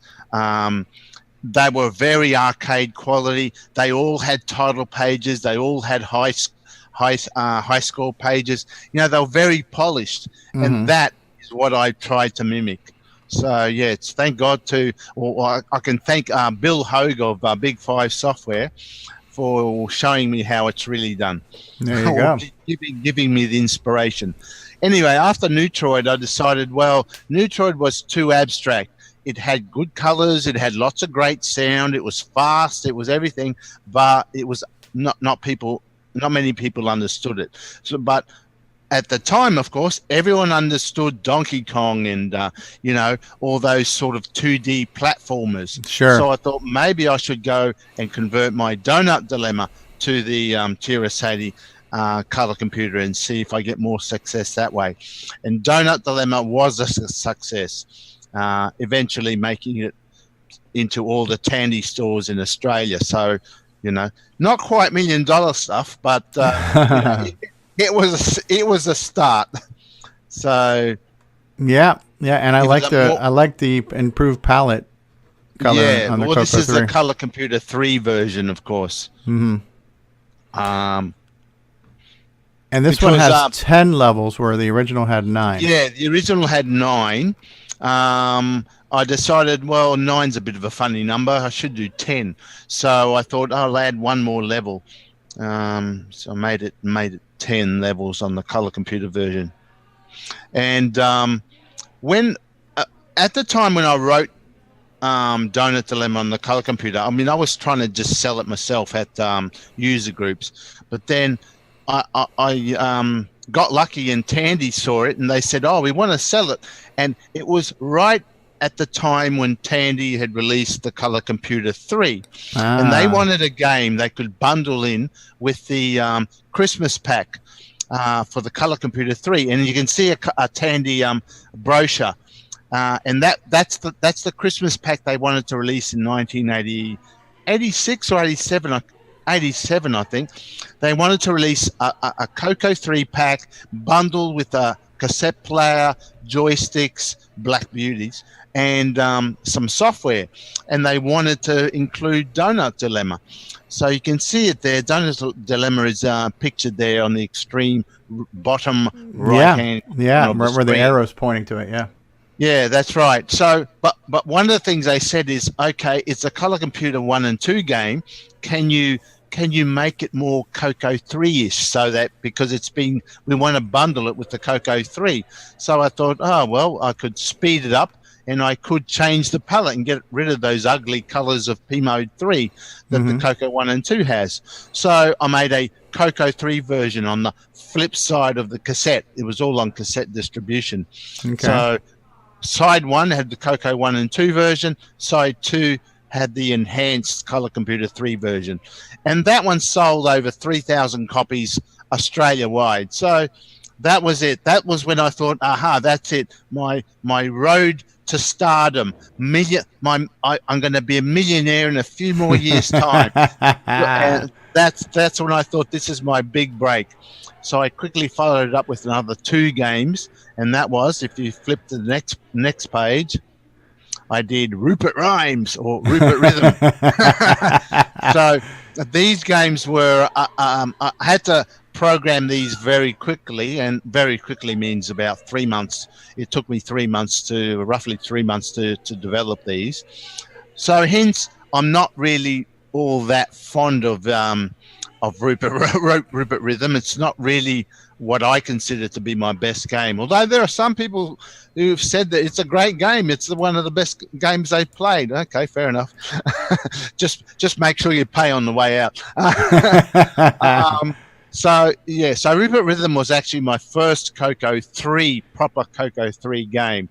So it used an actual Coco 3 graphics with 16 colors, and that's when I dabbled in a bit of digitized sound and all that stuff. But yeah, because I was on the road to riches, I just had to. This is the thing in commercial programming, you haven't got time to sit there and refine things and do the best job. I haven't got 12 months to play with this like I do nowadays. I had to get it out quickly in time for for Christmas next year. So I sort of had an idea and I just botched it all together, and Rupert Rhythm is the end result. Of course, I had to do for Donut Dilemma, for Rupert Rhythm, and the next one after this, I had to do the entire packaging, the artwork, the packaging. Tandy here in Australia doesn't manufacture software as such. They normally buy all their software from the US. So these ones being Australian produced, I had to produce the whole packages and send Tandy the entire packages. Now, these didn't sell as well as Donut Dilemma, because Donut Dilemma was bundled with a Christmas package, so it was sold with every Coco at the time, whereas these ones were individual software packages. Even so, I did sell about 500 or so copies of Rupert Rhythm and the next one, Space Intruders. So if you want to go to the next, as the stupidity increases, I kept on programming, and I did Space Intruders.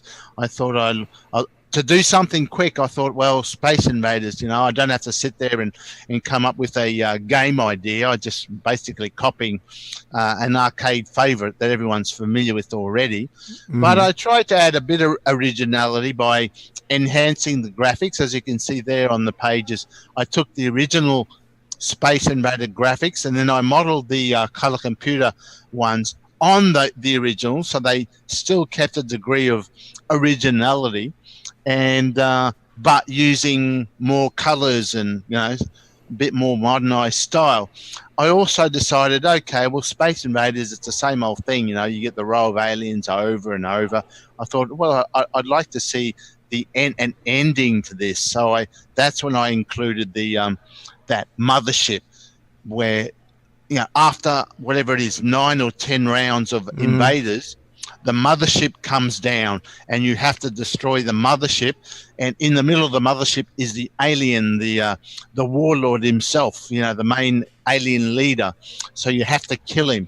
And that ship is gradually coming down for a landing, and you have to shoot from the bottom, dodging the bombs being dropped down, just like in Arcade Phoenix. And again, bringing forward my cosmic ambush game from the TRS-80 Model I.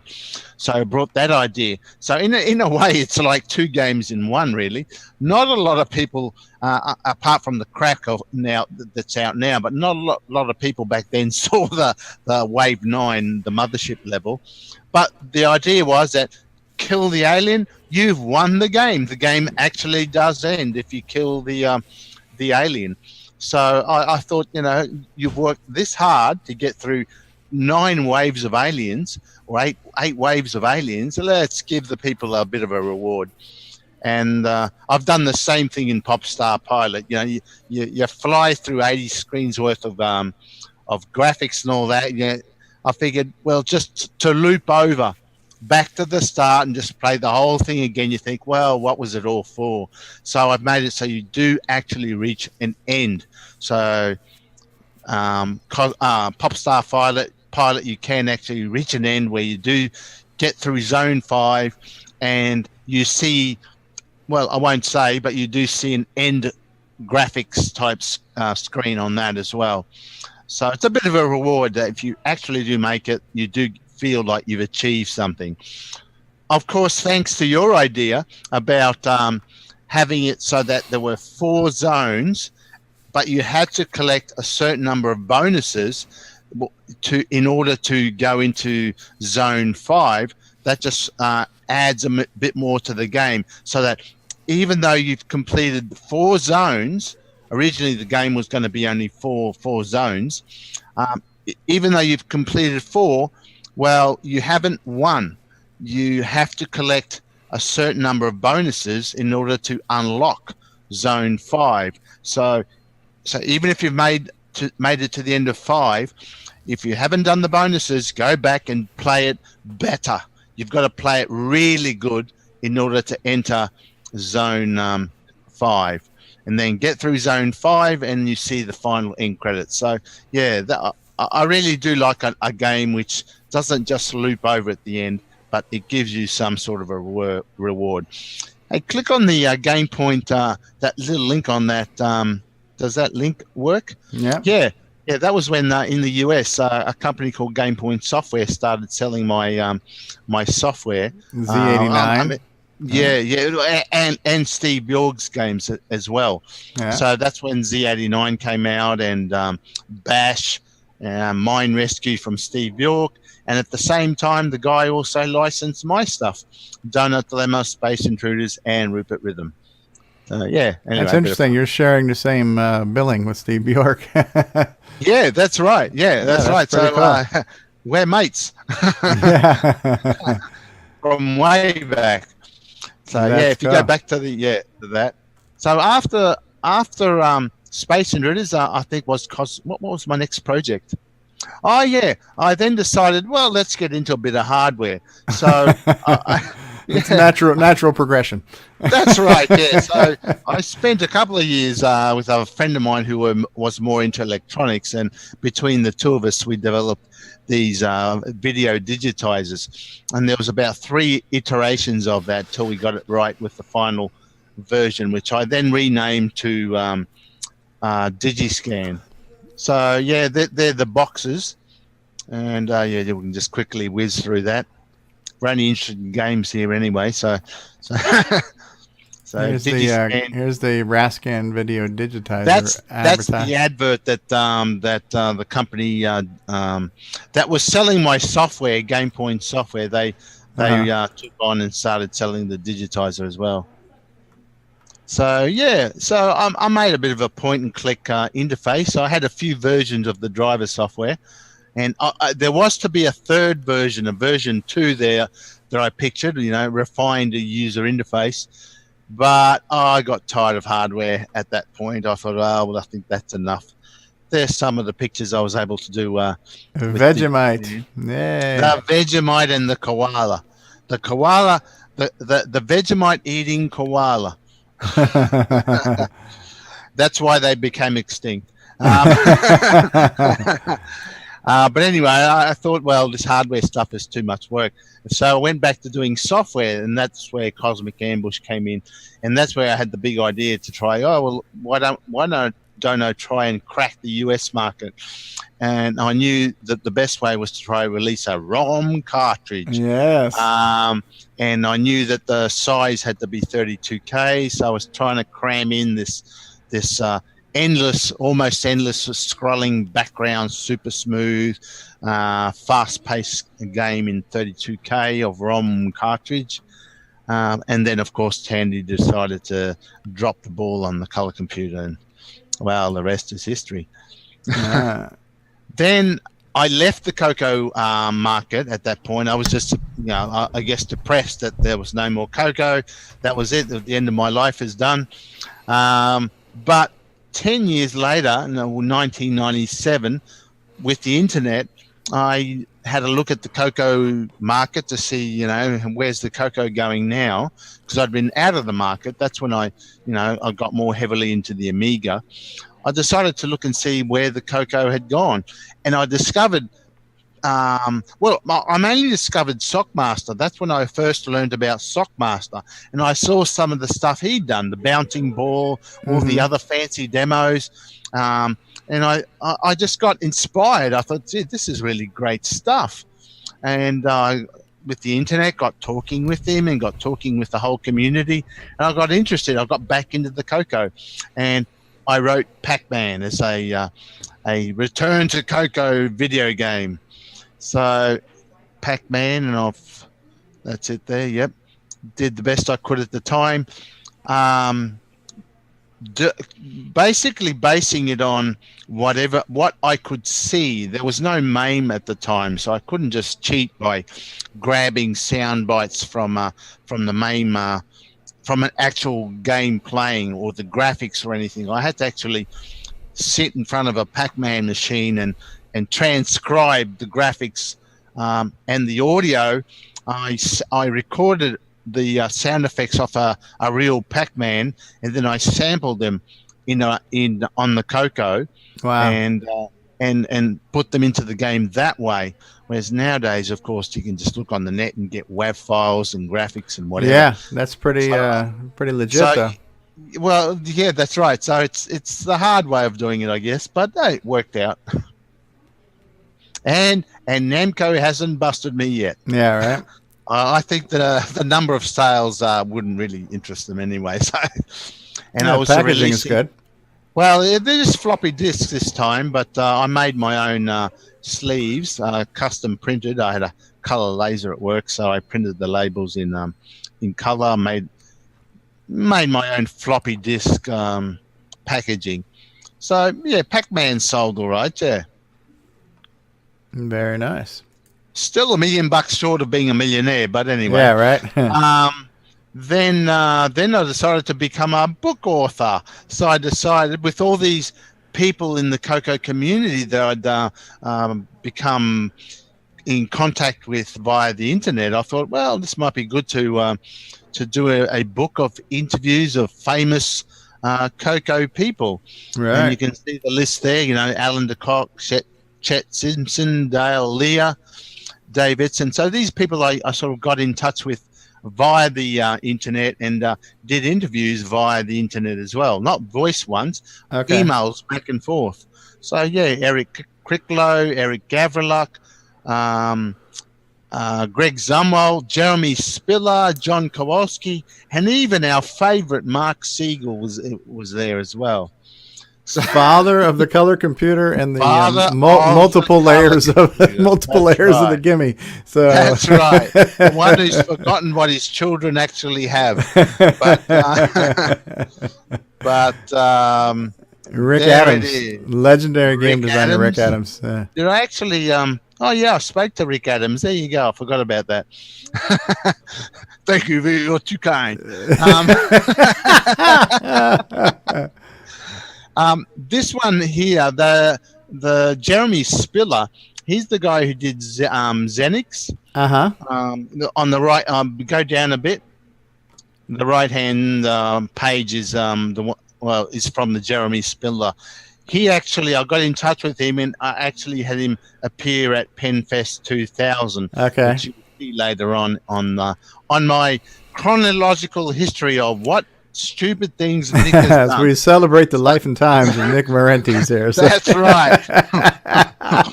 or how to throw your life down the shitter in 20 easy steps.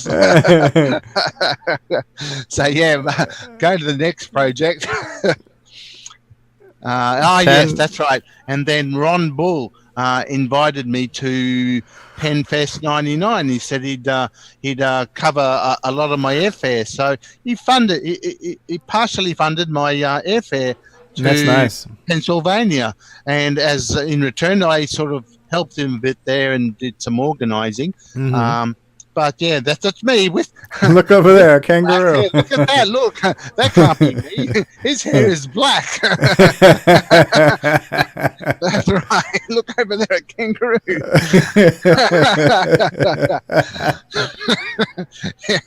And so when I came back after hosting PennFEST '99, I did the report for it as well. We had Jeremy. Brother Jeremy there, and Sockmaster came. Sockmaster was there, so I got to meet Sockmaster for the first time, and then we had the auctions. It was good. You got to see Curtis's mullet. Well, the mullet came in. I got the mullet pictures when I was doing the Coconuts interviews book. So yeah, I grabbed those pictures at the time. But yeah, I thought, God, with pictures like that, I don't want to interview that guy. I wanted to sell copies of the book. The books are meant to be read, not wipe your bum on it.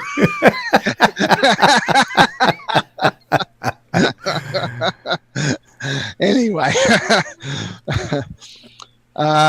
So what are we looking at now? Gate Crasher. Then when I came back from PennFEST '99, then there was talk about a PennFEST 2000 if I wanted to come to that as well. So I thought, oh, well, okay, but I will try fund it a bit more by writing another game, selling the game so I can raise funds. So Ron paid for part of the airfare. I raised funds for part of the airfare, and a lot of people at that fest when I was there actually did donate and contributed to my airfare. So that makes the $2,000 worth of flying, of getting there, economically feasible. So that was what inspired Gatecrasher, as well as at the time they were all talking about 3D.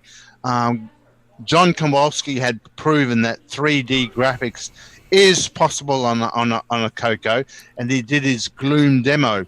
Then everyone was saying, "Oh, yeah, but that's a demo. It's not a game. It doesn't have the whole game play elements in there." I mean, the demos, fair enough. We've seen John Kowalski do demos before. We know that they're impressive, but I don't think a 3D game is possible. So I thought, okay, then the challenge is set. So John described to me his routines of 3D. He helped me with the actual algorithm. I put the program together, Gatecrasher, and Gatecrasher works. It proves that 3D is possible, and that's it. So yeah, it was a way of proving 3D as well as funding my PennFEST 2000 airfare later on.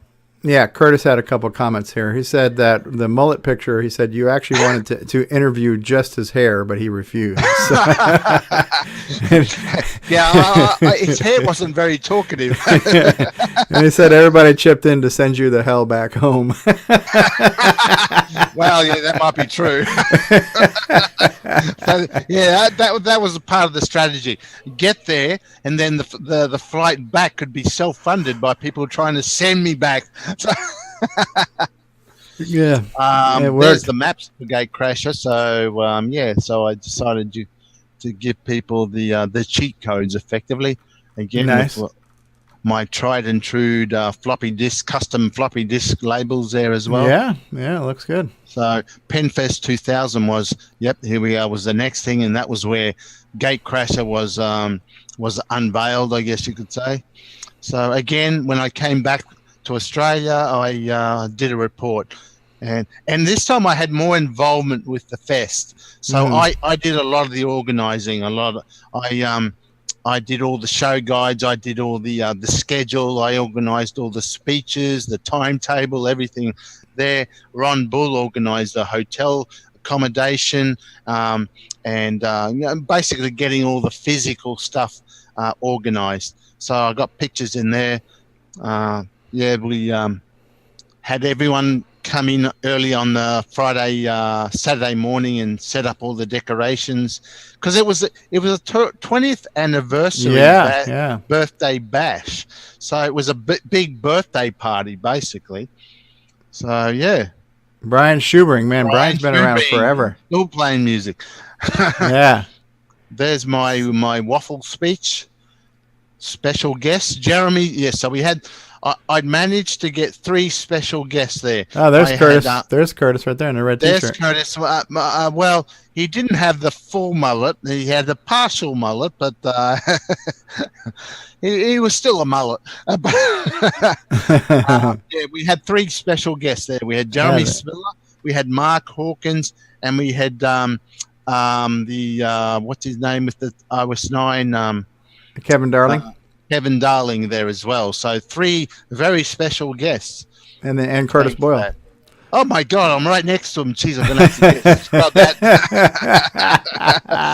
The guy on the right, Jim Davis, is the guy I stayed with. He accommodated me and put up with me during my stay. Excellent. Curtis was just after a photo shoot. He just wanted pictures of his mullet. There's Kevin Darling. And there's Kevin Darling. And Mark Hawks is the M Hawks from one of the 3 Muggeteers in the Coco. One of the 3 Muggeteers, that's right. Yeah. And there's the guys cutting the cake. And you can see more of the actual PennFEST activities on the PennFEST, on the Popstar Pilot CD. I did compile a lot of some of the video of that fest on that video. I figured it's a CD. The games only occupy a small part of that CD. What can I fill the CD with? Oh yeah, I'll just show people Curtis Boyle's mullet in the video. So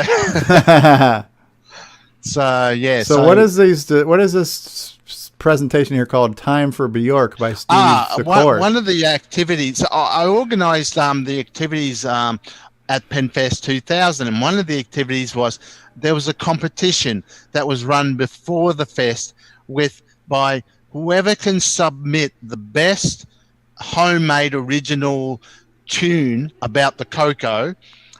They submit it to me, and then at the fest we have a vote to see who had the best tune. So yeah, that were the tunes that people created on their computers before the fest. Okay. They enter it into a competition, and then we actually played them all at the fest, and we had a vote as to who had the best one. Cool. Yeah, so it was just activities. We had a trivia competition. It was pretty good, I thought. Here's Jason the Coco Man. That's right, Jason the Coco Man. He was there, and also Stephen Kowalski, who's probably a teenager by now. Sure. John Kowalski's son. Yeah, well, this was 18 years ago, so he's got to be an adult at this point. Yeah. The guy's at least 20 years old now. Yeah. He'll probably want me to pull that one down. We had Brother Jeremy. He did a service for us on the Sunday morning. There was a Brother Jeremy. There's Al Huffman. Alan Huffman and Ron Bull. That's right. And Ron Bull during the auction. And there's Nick and Sockmaster, Brother Jeremy. Yeah, a group pose from a bunch of posers. Carl Sefsik, he had a Honda Insight, and the weird thing with that is after the show he showed me his Honda, and and all that, and anyway we said goodbye, and we were driving back home. We had to go back to Illinois, and bang, we bump into him somewhere. In his Honda Insight, he'd stopped somewhere, and so had we, and there he was. I thought, hey, you following us? Anyway, we said goodbye there and left it. Then halfway back to Illinois, we stopped by at some some place to, I don't know, refill with fuel, I think it was. And who was there also refilling fuel in this Honda Insight? Carl Sefzig. I'm thinking, are you sure you're not following us? Was this like an early hybrid style car or something? Yeah, it was the very first Honda Insight, the hybrid. Yeah. Interesting. So yeah, it was just weird how it would appear. And we there made he is the again. Pennsylvania newspaper as well. There you go. So yeah, an article that says a bunch of loonies appeared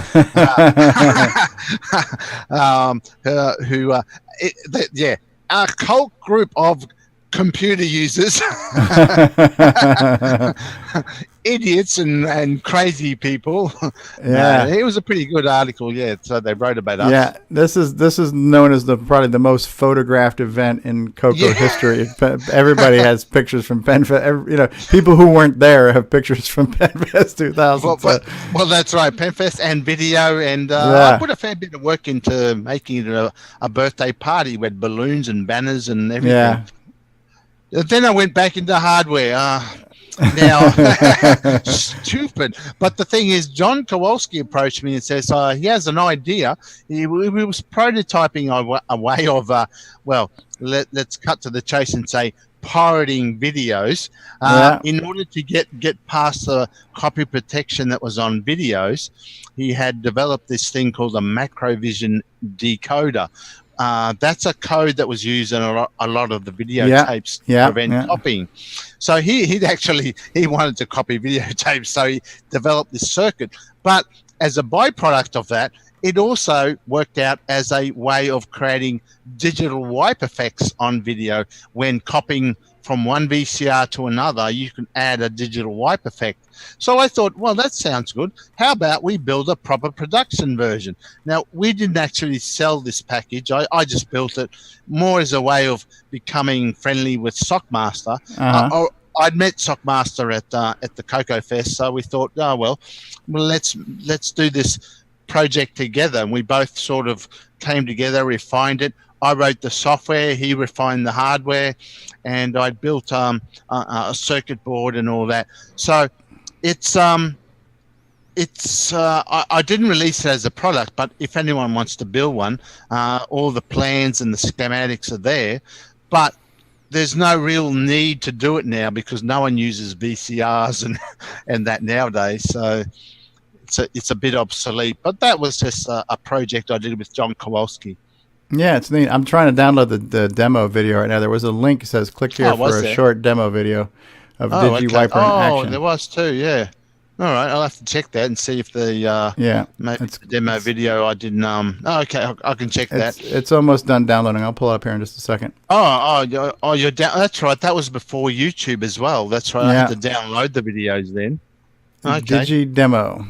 The file isn't playable. Might be because of an unsupported file type or it's corrupt. Okay. Oh, well, they were early years, so I didn't really know about... I'll fix that up, yeah. Yeah, okay. Anyway, there's the parts list.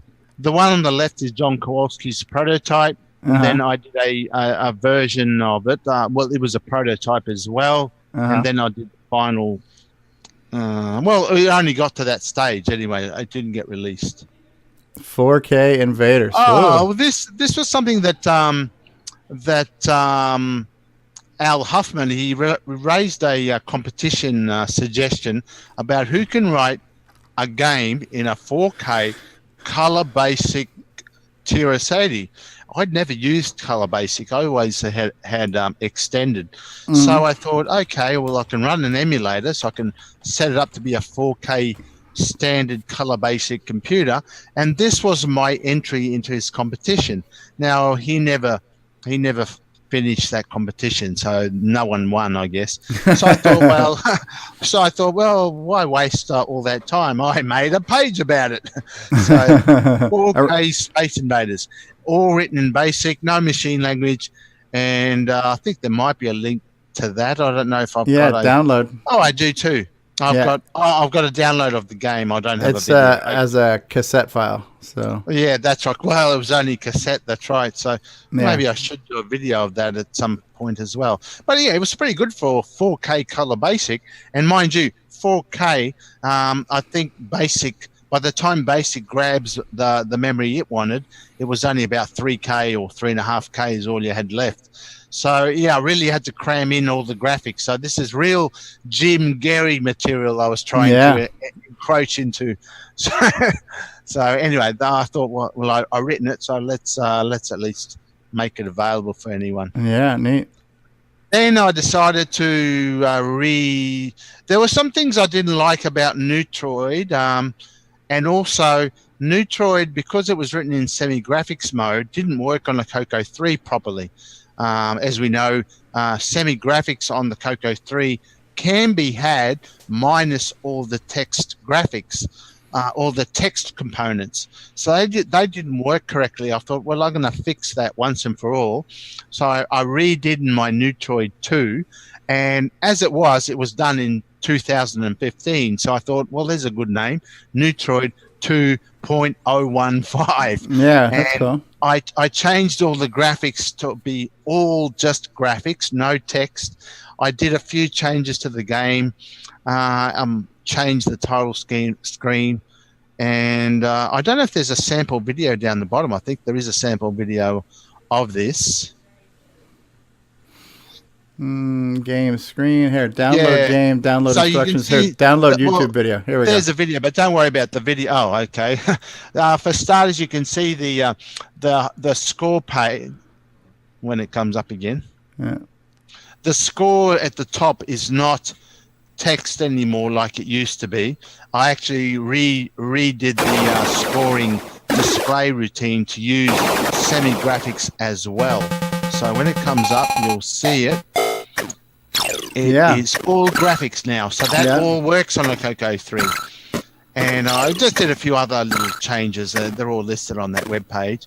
But yeah, it is now fully Coco 3 compatible now. What was the object of the game again? To pick up those colored things on the top and just grab them all? Well, we can have a look at that later on in when you go back to playing the games. But you control that white particle, atomic particle. And your goal was to collide with all the other atomic particles just outside of the grid. You see me jumping off the grid every now and then. So you got to hit those particles and take them all out. But if you miss, you will hit the radiation wall and therefore lose energy. Okay. So that was the goal, but at the same time you had to avoid the other, what I call I call them anti-troid particles on the grid as well that are moving around, and also avoid the recharge lasers moving up and down on the left and right of the screen. So yeah, a few objects to avoid, a few objects to get. If you want, think of it as Pac-Man, atomic Pac-Man.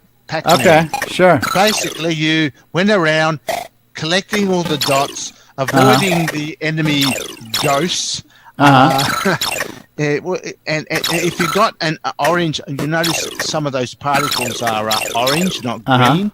If you get an orange one, like I did just then, now you can eat the bad guy. It's like a power pill. You can now eat the bad guy. So it's an atomic version of Pac-Man. Mind you, a lot of people didn't quite get it, but anyway, it was good. Yeah, it's very fast, very arcadey as such. Yeah, so, very colorful. And the other thing, the original Neutroid was keyboard only, which was fine when I was a 20-year-old kid. The reflexes and everything worked okay. I could play it. But in my older age, of course, my reflexes couldn't control it. So Neutroid 2.01 supported joystick. So it was a bit more playable. So I added joystick support as well. Anyway, that was Neutroid 2.01. Then, of course, I went back to John Kowalski again, and John Kowalski had another crazy idea like he did with the interface, the one you've always had. The one you've always had.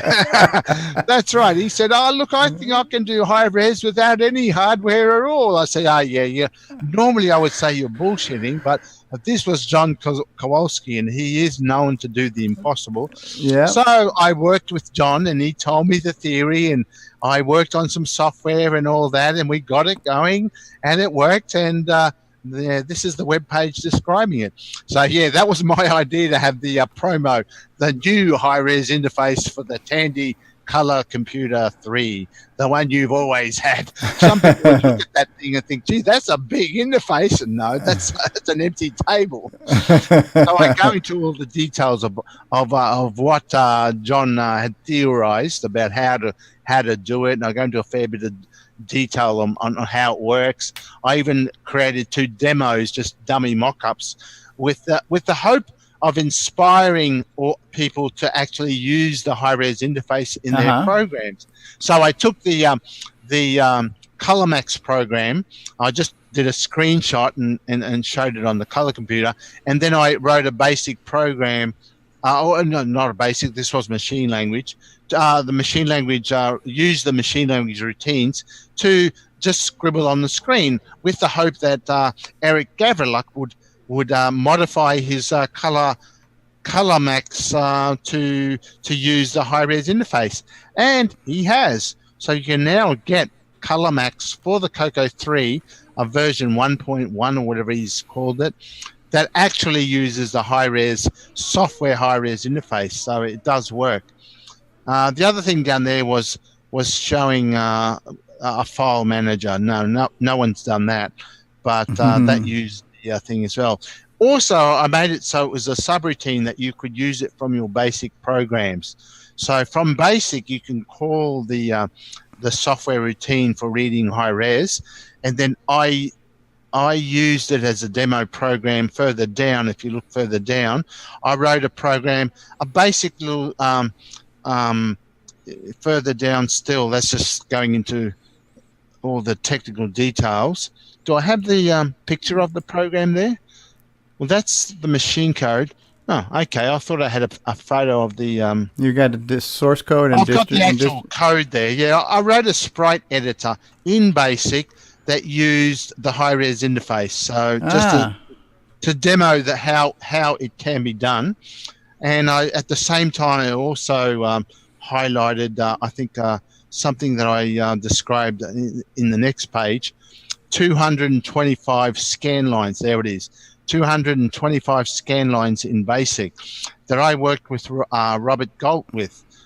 He's the master of, and hence I've got a picture of a wizard up there. He's the master of BASIC and hacking into BASIC, and he worked out all the locations in BASIC that I needed to alter to make BASIC support 320 by 225. Not just the display, but also modify commands, the line commands, the circle commands, all those commands are all modified. They use the full res, and there's an example there showing before and after. And I use that mode in my sprite editor, and I use that now in my music program that I've more... Oh, and here's the link to Sprite Editor right here. There's the Sprite Editor. That's right. I wrote the Sprite Editor after the 225 mode to utilizing the joystick routine. That's right. So full width, minimizes the black borders that you normally see on the Coco screen. So it uses it almost full. I wish Tandy had made this. Why did Tandy do that? Why did Tandy not do this? So yeah, that's a nice sprite editor. Anyway, so that was just a demo to show that all the stuff I just mentioned about the high-res interface and the 225 scan lines, I'm not Mark. My stories are real. So, and then we move on. And then we went to the ultimate downslide, Pop Star Pilot. Yes. So with this game, I wanted to showcase split screen horizontal scrolling. I wanted to try doing that. And this is where we can order it online, yeah? And then we can order it online. And you said you've updated your main page as well, which I probably should link to that now. I can change that. It doesn't. No, that's fine. That's fine.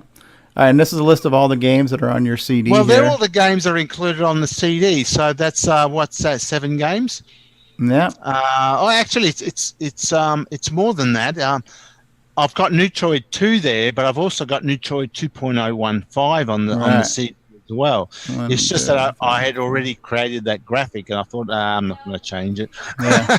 So it's actually 8 games. So yeah, everything. Yeah, yeah. And at this point, we've just about celebrated all the life and times of Nick Marentes. That's right. So any kids watching this aspiring to being a computer programmer and all that, well, that's it. You know, you do that, this is the life you lead. Down the gurgler, up the shit.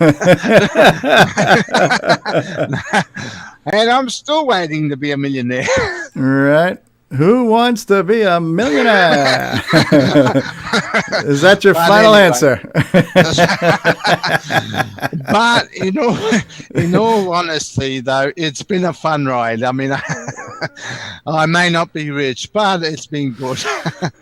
I've met a lot of fun. I've had a lot of experiences on the Coco, learned a lot of stuff about the Coco, how to program it. It's been 30, almost 40 if you include the TRS-80 Model I days. I've learned a lot about game programming and about how to develop games.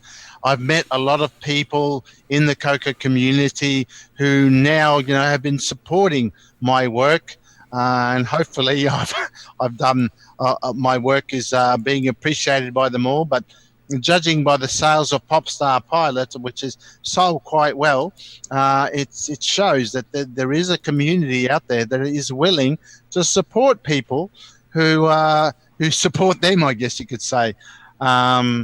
It's been very good. I mean, I've had sales of Star Pilot to people who really are not into games. I ask myself, well, are you sure you want to buy this? You don't actually play games, do you?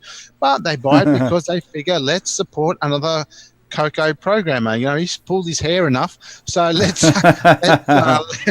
show him that we appreciate it. And besides, things like Star Pilot shows that 2-layer graphics really is possible.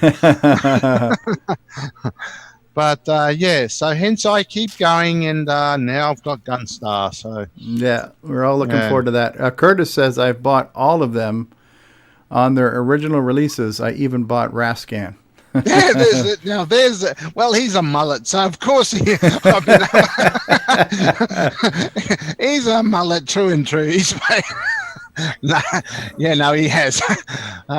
Curtis, I first met Curtis way back in PennFEST 2000. I don't know if Kurt was at PennFEST 99, but at PennFEST 2000, I had Curtis as a runner boy during the trivia competition. He was running around collecting all the trivia answers from all the different teams and bringing up to me, And so he was good. That's when I first met Curtis, and I regret it ever since. It took me a while to convince him that 6309 is the way to go. So, oh my Lord. Anyway, luckily, that's another good thing about this Coco community. You can laugh at people, you can laugh at yourself. Yeah, with any luck, you might turn them on to trying out a Nitrous 9. well, talking about Nitrous 9, I mean, I have been able to convince Curtis to do the ease of use after my many years of insulting him about Nitrous 9 and OS 9 in general. He's picked up trying to prove me wrong, and I'll gladly be proven wrong. That's fine. At least all my bullshit has gone ahead and actually inspired someone. Right. Curtis says he's waiting for your first Nitrous 9 game, and Ken says give him a weekend. So yeah. And look, I'm not saying I'm not going to do one day. It's just I'm having so much fun with doing RS-DOS and hitting the hardware and all. So you never know. After Gunstar, I might tackle at least a basic 09 game anyway. I mean, again, start small and work your way up. Yeah. I'd like to play around with it at some point too, just to see, Yeah, that's right. Although I have been, I've got this Windows Master, so you never know. That might topple the mantle with. Yeah, right. Anyway, no, Basic 09 is probably going to be the better choice anyway. Yeah, you never know. So, All right, well, any more bullshit you can? Anybody have any questions for legendary game designer Nick Marentes as we celebrate the life and times of Nick Marentes here on? Is anyone still left watching the show? Have I scared them off? Yeah. There is 7 people on YouTube. Yeah. 7 suckers in the world. We got Curtis and his mullet count as 2. So. Nick should Curtis saying port Stellar Odyssey 1 and 2. Oh, I could show you the video of what it is, and then people can. Well, no, I should port it. Yeah, in Nitrous 9. He's right, actually. That could be my Basic 09 game, doing Stellar Odyssey across to Basic 09. And on that note, I could play the video of it, but depends on how we're going for time, of course. Yeah. I've got work today, which I'm not really interested in doing. All right, well, make it a sickie. I think I'm going to grab some lunch. Maybe we'll come back in like a half hour, an hour or something like that. Yeah, give it a to be continued. Come back in half an hour, folks. If you like the first hour of bullshit, then there's more to come. There's plenty more where that comes from. That's right. We'll get into a full core dump before we're done with this. Right. That's right. So, well, that's right. The master of core dump. Yes. And we'll pad the break we'll take now. We can just pad it with endless repeats of the Curtis Boyle mullet. So you want me to throw that up? No. Throw up the mullet one more time, right? That's right. So operators are standing by. Grab yourself a copy of Pop Star Pilot, Retro Swag Shop, 8bit256.com. Check out Nick Marentes' blog. At the very least, buy the package to shut me up. it's like everybody paid to ship them back to Australia. We're not going to end the live stream until everybody buys a copy of Pop Star Pilot. There you go. We could be making telethon history this way. We're holding the world hostage, and we are not going to let them go until they buy a copy. Right. Between my bullshit and Curtis Boyle's mullet shot, we've got the world at ransom. Oh, crikey. Crikey. I think I'm going to make a Vegemite sandwich after this. So, yeah. You remember the video you did of the gate crash where you did all the impersonations? Yeah, that was your idea. Yeah. I don't know how good a review it was, but it was. We were laughing hysterical on that one. It was a good video of bad impressions. That was a hard video to keep a straight face on. Yeah. Or making it anyway. Yeah. Not to mention the off the camera errors that we did. Oh. Okay, well, let's excuse me. Sorry, guys. Peter and come back to reality.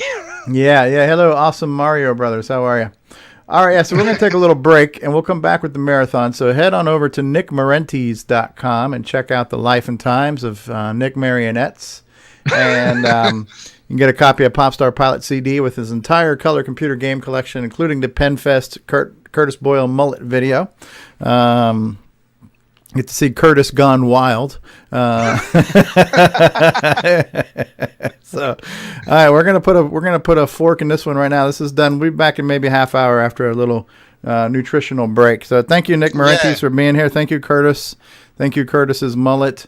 Thank you, Ken Reichert, and everybody else who was in the live stream. We'll be back in a little bit, and don't forget to get yourself a copy of Rockstar Pilot, where you can see 2-layer graphics. Yes, you can. There's no bouncing ball in this one, though. So no, but we've got the title page there of Pop Star Pilot. That shows 2-layer graphics nicely. All right, nicely. All right, so we'll be back in a little while, kids. Take care. I'm off.